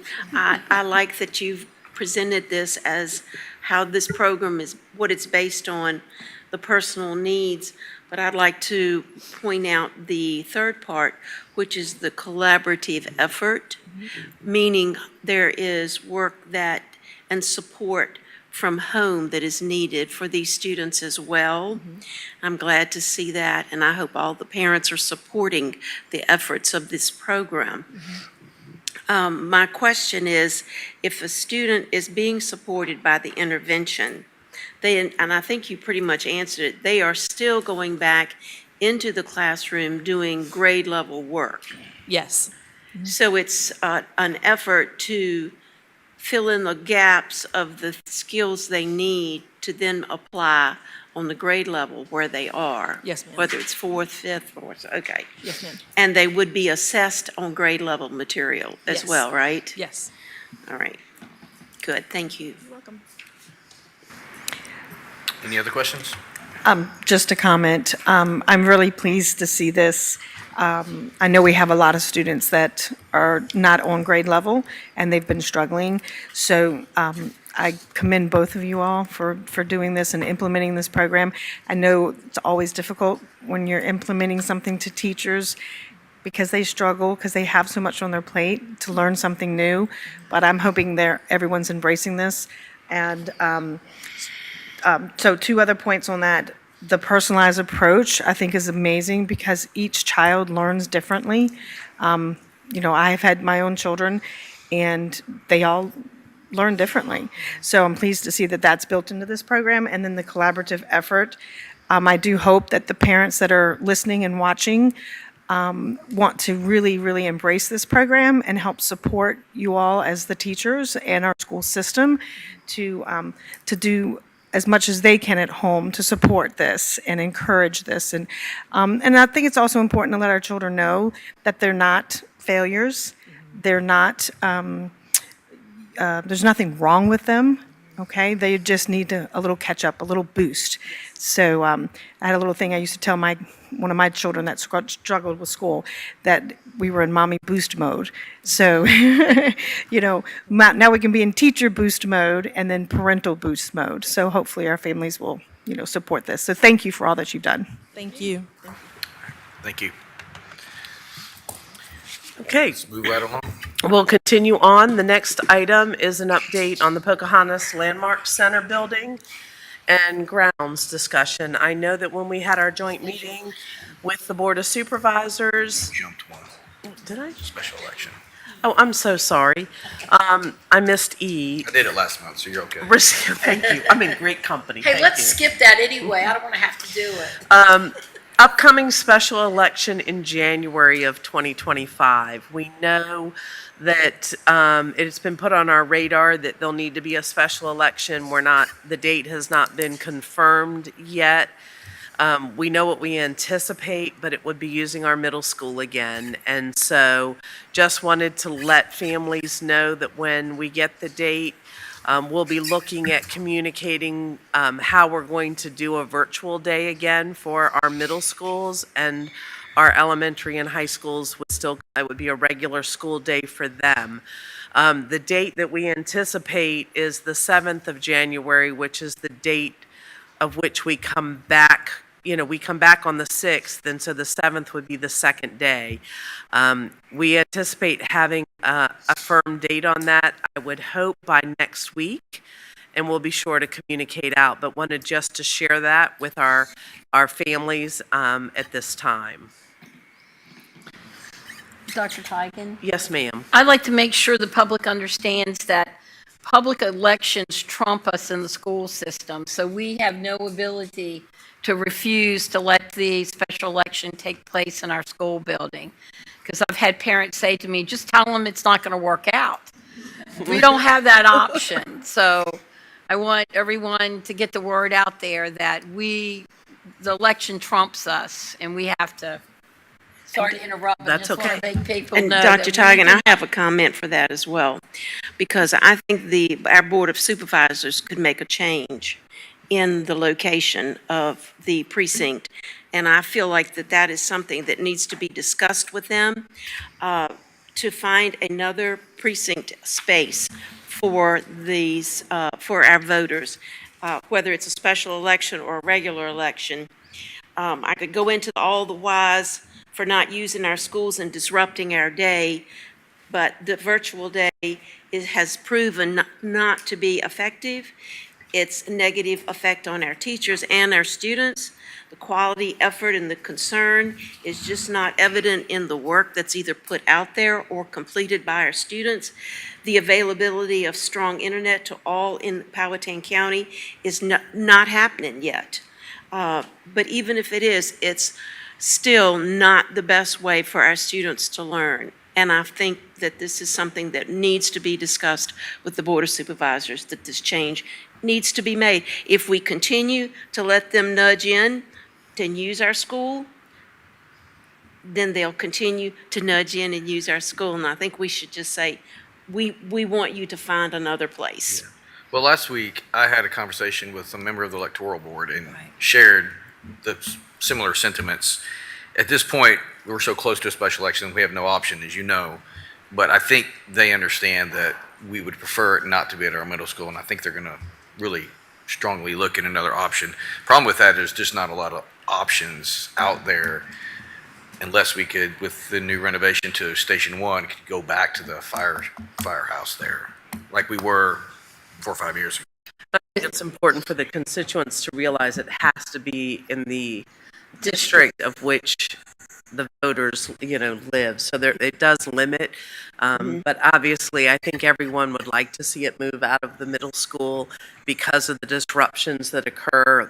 The November election is one thing because we're usually not in school, but for all the other special elections, it has an impact on our teaching and learning for that day. Absolutely does. And Mr. Chair, if I may add, I also have spoken to the people on the electoral board. It really is not the Board of Supervisors' call, it's the electoral board. It's their responsibility, as you stated, as has been stated, that it has to be within the district, and that seems to be the big problem. Well, it should be a problem they need to seek to solve. And I feel like if the Board of Supervisors and the school board unite on this and say, you've got to find a space, and it's not using our building. I think we can be polite but firm on that. And I hope they're listening, and we'll start planning immediately to find a new place. So there. I'll be optimistic for moving forward. I was assured last week that they understand and they are moving in that direction. So I think we will see something down the road that will help us. Hopefully we don't have a special election outside of this upcoming one for a while, so. Hopefully not. All right, the next item to get back to letter F is the update on the Pocahontas Landmark Center building and the grounds discussion.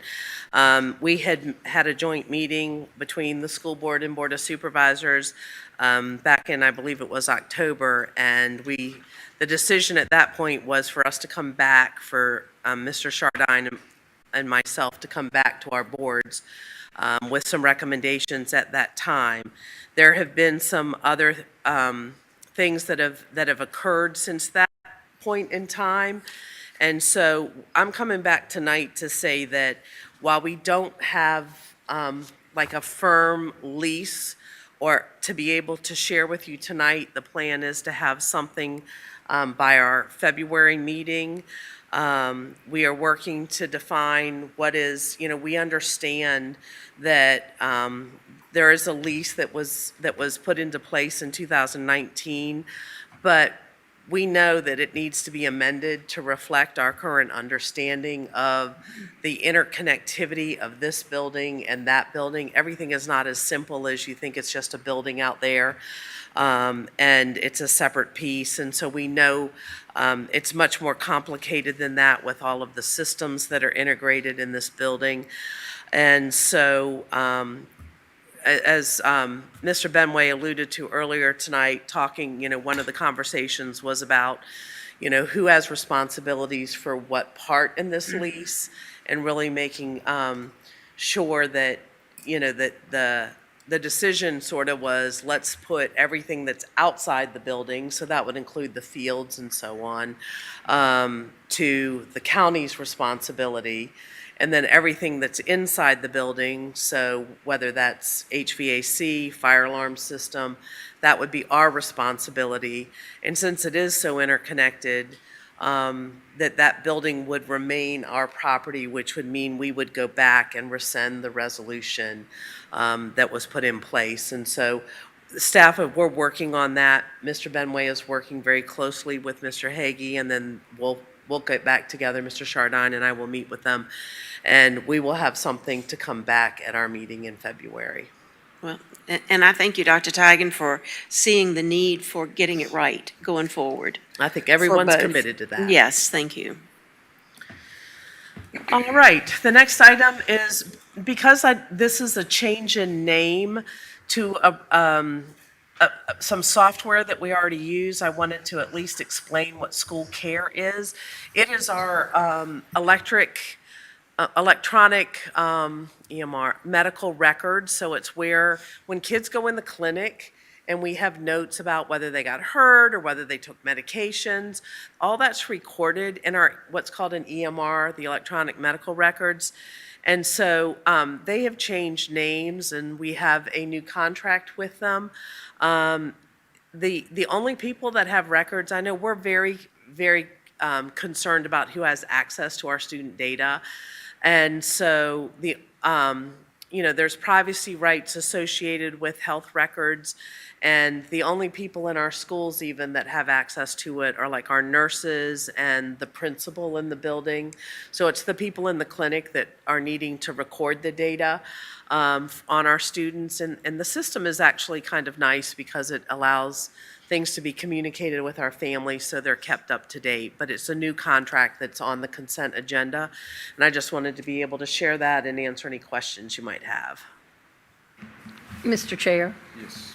So that data is very carefully protected, and I know we had an incident where the health department inquired about walking pneumonia on children and so forth. So we will never give out any information unless we're absolutely required by state code. Right. What we're required to report to the health department, we report, but on other things, I know that it sounds like we're not partners, we are, but we know that Privacy. there are doctors that have that information, which would be the appropriate pathway for them to get that information if they need that. I just know parents are very concerned about their And information. we know Right. that, and we do everything we can to protect Right. what we need. Then the other contract coming through tonight that Mr. Benway alluded to earlier as well is the landscape maintenance contract. It's on a January 1 to December 31st contract, so it's coming forward tonight. The increases agree with the contractual increases that it includes, which is, you can see here, it says that includes a 2.6% increase. That's due to cost of living increases, and so, it's the consumer product index, I believe is what it's based on. And so that's what you're seeing is that increase. Again, we have two different groups, one that does the western side of the county and one that does the eastern side. That allows us to make the work such that some of our local folks can be able to provide and offer contracts for us.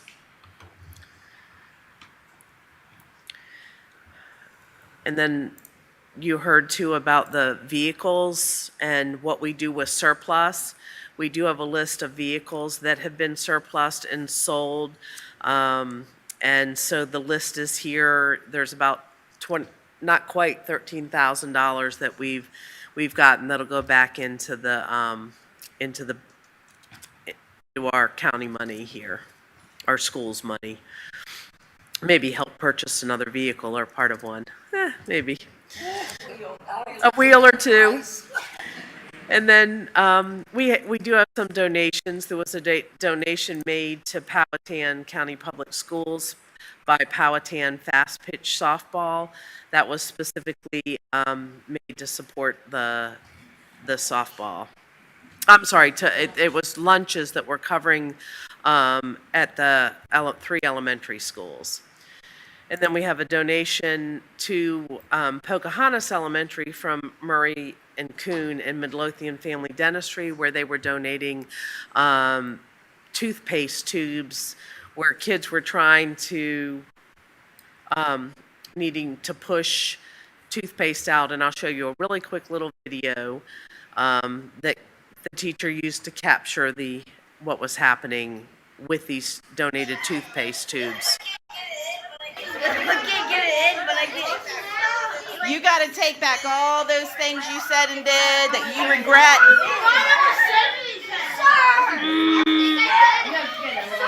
And so they were essentially All using those things.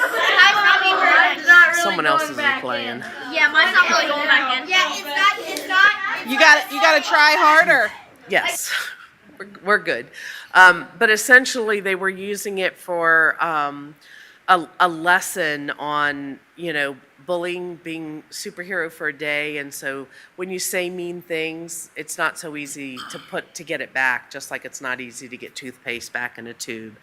So we really appreciate that donation. And then the Powhatan Education Foundation received a $1,000 donation it was an anonymous donation that was given specifically to Powhatan Elementary to buy books for their vending machine. And so that money, they gave me the check this morning to be able to get over and help the school. So we appreciate all the donations, and that brings us to the consent agenda. Dr. Tigan, I have a question. Do we have now all of the elementary schools have the book vending machines? I believe they all do at this point. I thought I had seen them in each of I'm the trying to remember buildings. whether I've seen one at Flat Rock. Yes, Yeah, there's one. so that was, Pocahontas was the last one. Okay. All right, thank you. Yeah. All right, we're moved to the consent agenda. Mr. Chair, I move that we accept the consent agenda as presented. You must be wanting to get out of here quickly because you didn't even allow me to ask what we were going to do. All right, so there's a motion to accept the consent agenda. Is there a second to that? Second. We have a second. All in favor say aye. Aye. Any opposed? Consent agenda is approved. We'll move on to next section, items for discussion and board comments, talking about next month's agenda. I'm going to start to my left with Mrs. Ward. Thank you, Mr. Chair. I would like to thank everyone for coming out tonight on this December evening when there's a lot of activities going on, especially the youth that came to support their love and passion for soccer. I know they're at home briskly getting ready for school tomorrow instead of Santa. So, but to hear all of those young, strong voices, it was just very uplifting. And, all that I can do as a board member to help support to get that program here within our schools, you have my blessings on that.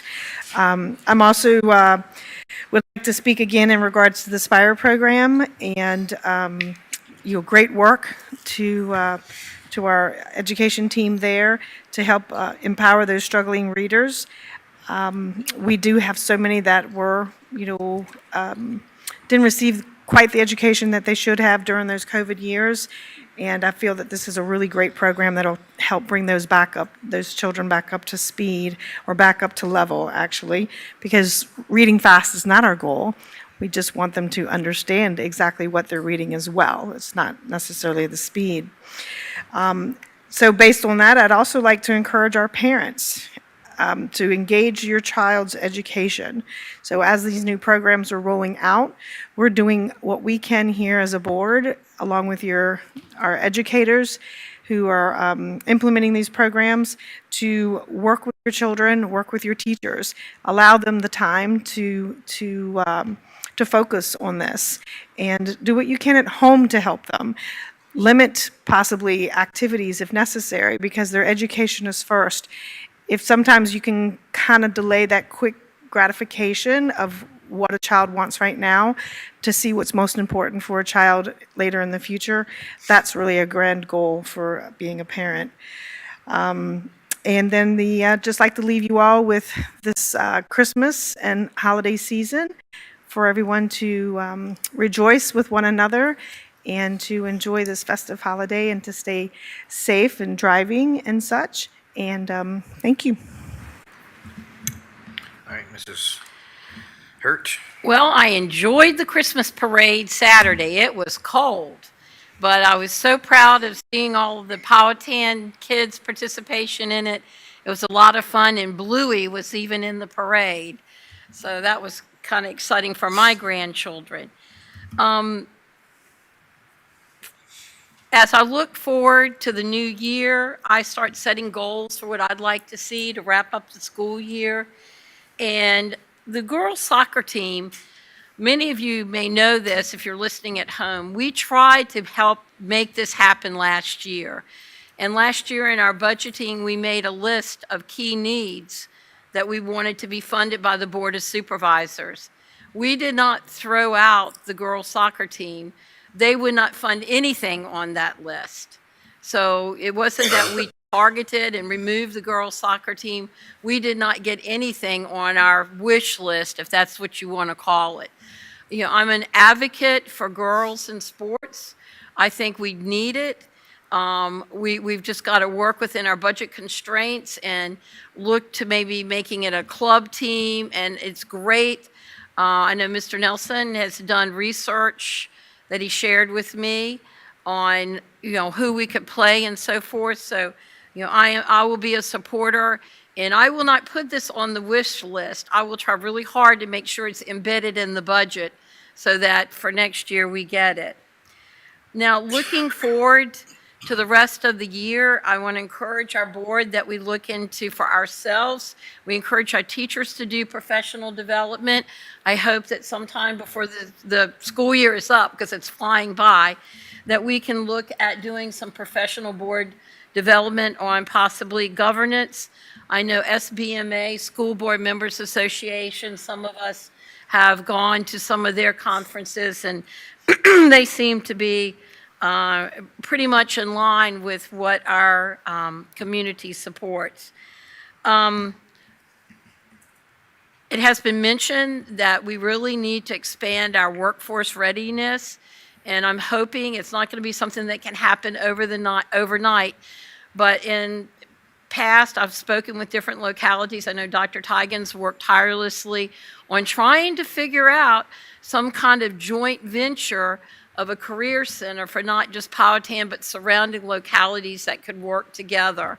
And I really hope we can see that, because workforce readiness is a big responsibility, I feel, of this school board.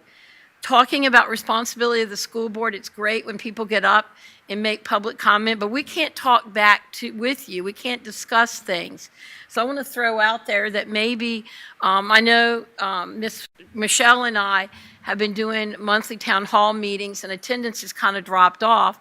And so I was kind of batting around the idea, and I'll talk with my fellow board, we can think about this, but maybe we should periodically do as a group a casual town hall meeting on specific topics. And the next big topic to come up is the budget, so that the public can come, look at the budget, ask questions.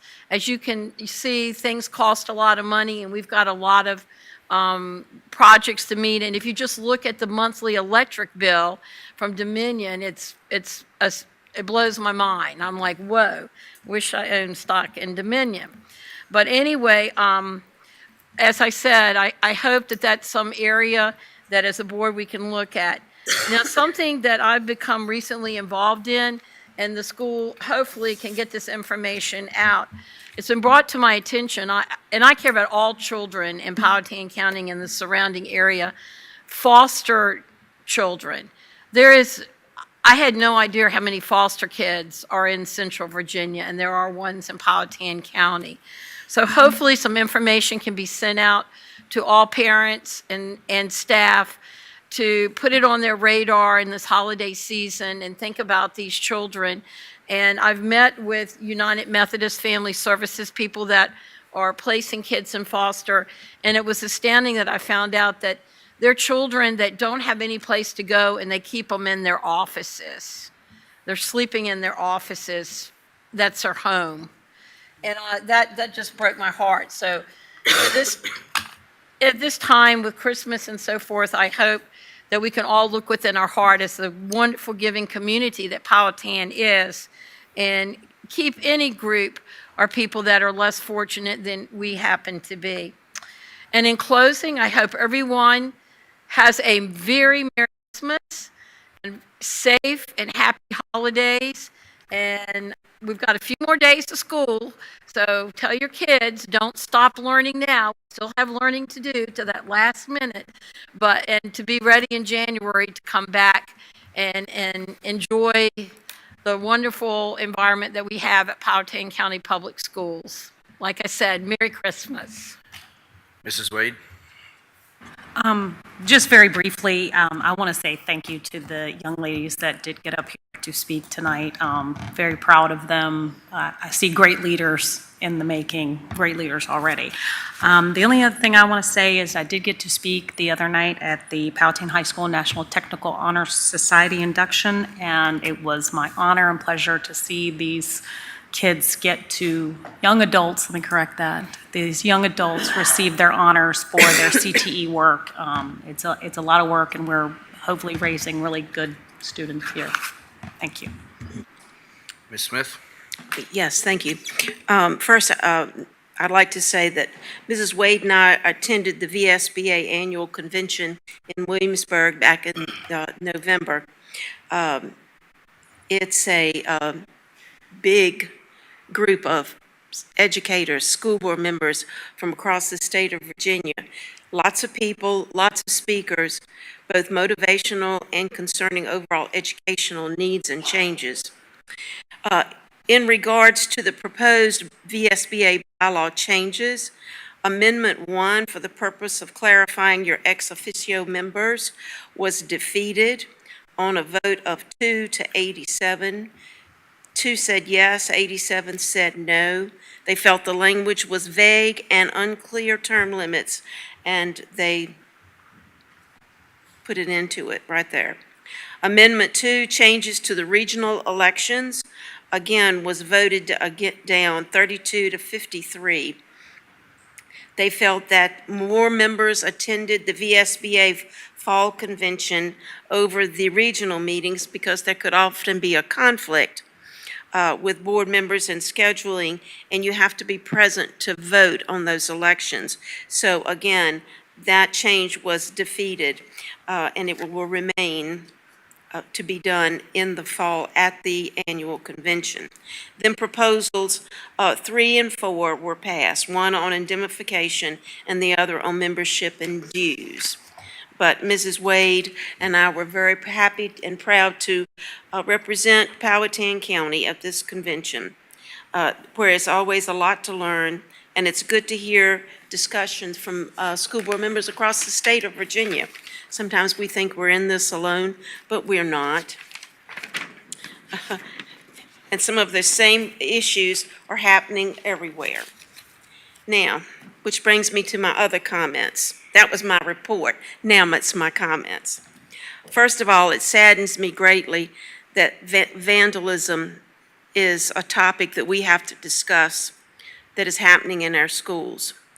Parents, please have a conversation with your children concerning the respectful manner that our buildings should be receiving from all who come through the doors. These are very costly repairs that will have to be made because some of our students think it's a fun thing to do. Now, on to brighter notes. I want to say thank you to all the community groups making donations to our schools to help with the outstanding balance on lunch accounts.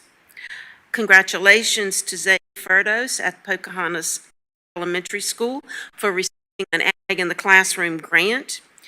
This is sponsored by Farm Bureau. The Ag in the Classroom has available grants in the fall and the spring. You can get free books and instructional kits available through a program called Kit Care. All you have to do is go online, sign up for it, and they'll send it to you. They will keep sending until there are no more kits to give out. Their aim is to further education in relationship to agriculture and continued need for farmers farming and for our farmers. Again, and I would like to say congratulations to all those students who were inducted at the National Technical Honor Society.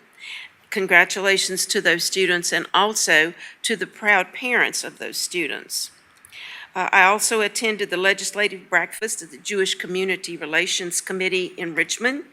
Never been there before, but that was a great opportunity to, again, speak to school board members in the surrounding areas and hear legislators speak about things.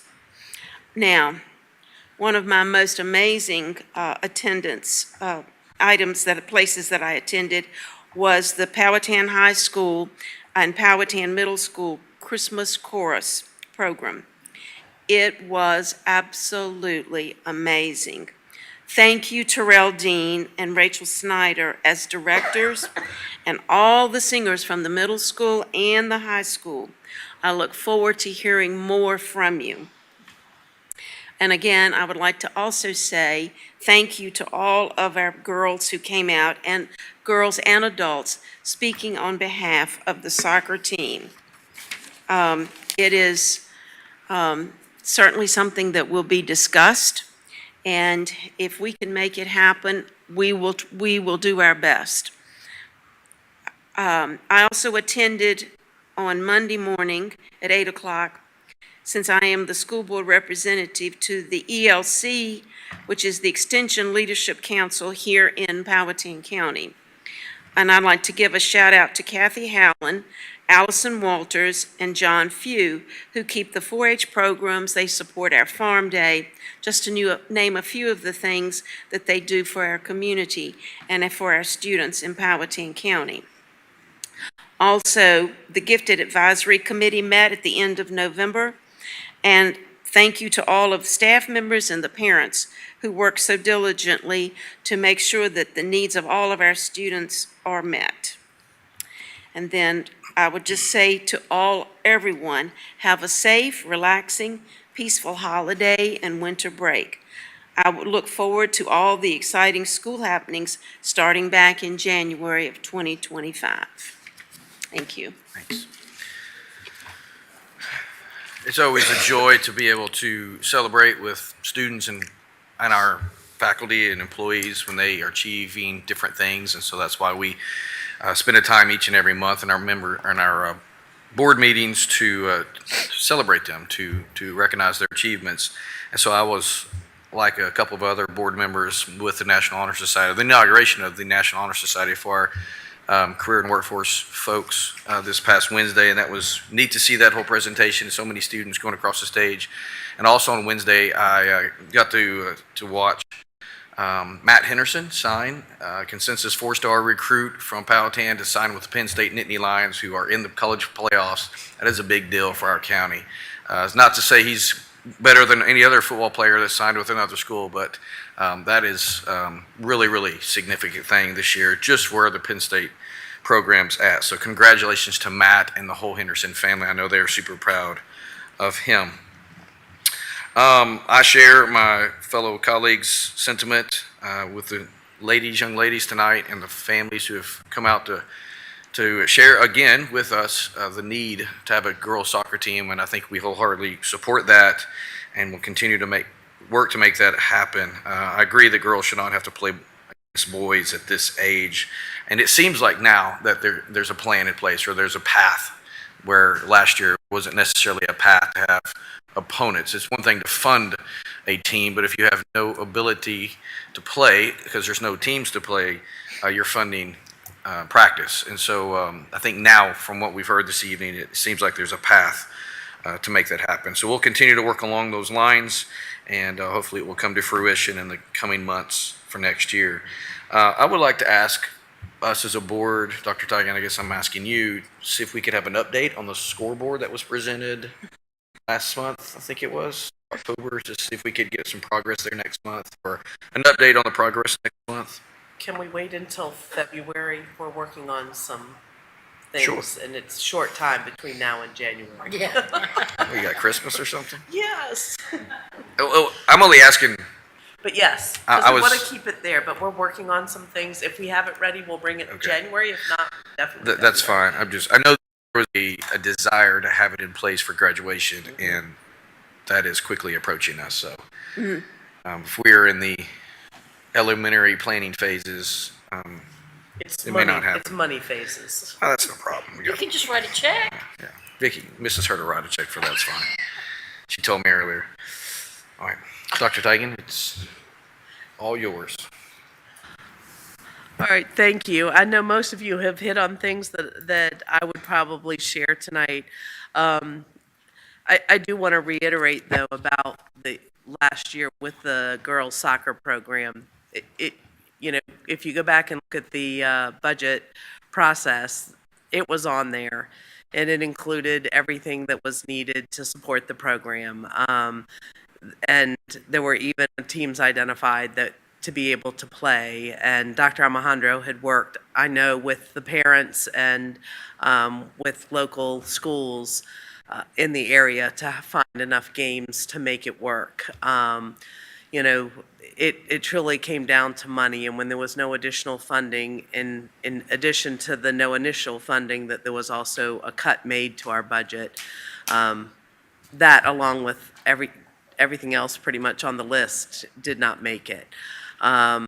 So we hear you, and I cannot tell you how proud I am as well of not only our parents for advocating for their children. That's a big role that you have, and so many parents don't accept that, they're just leave it for someone else. For those of you who've come out and spoken and are advocating, thank you. And for your children, the skills that they showed in being able to come up and speak is amazing.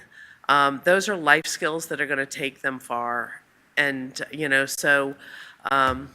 thank you for what you've done in helping to raise your kids and being role models for them and taking the time to bring them to come tonight to speak to the people who have the opportunity to make a difference in their lives and what they're asking for.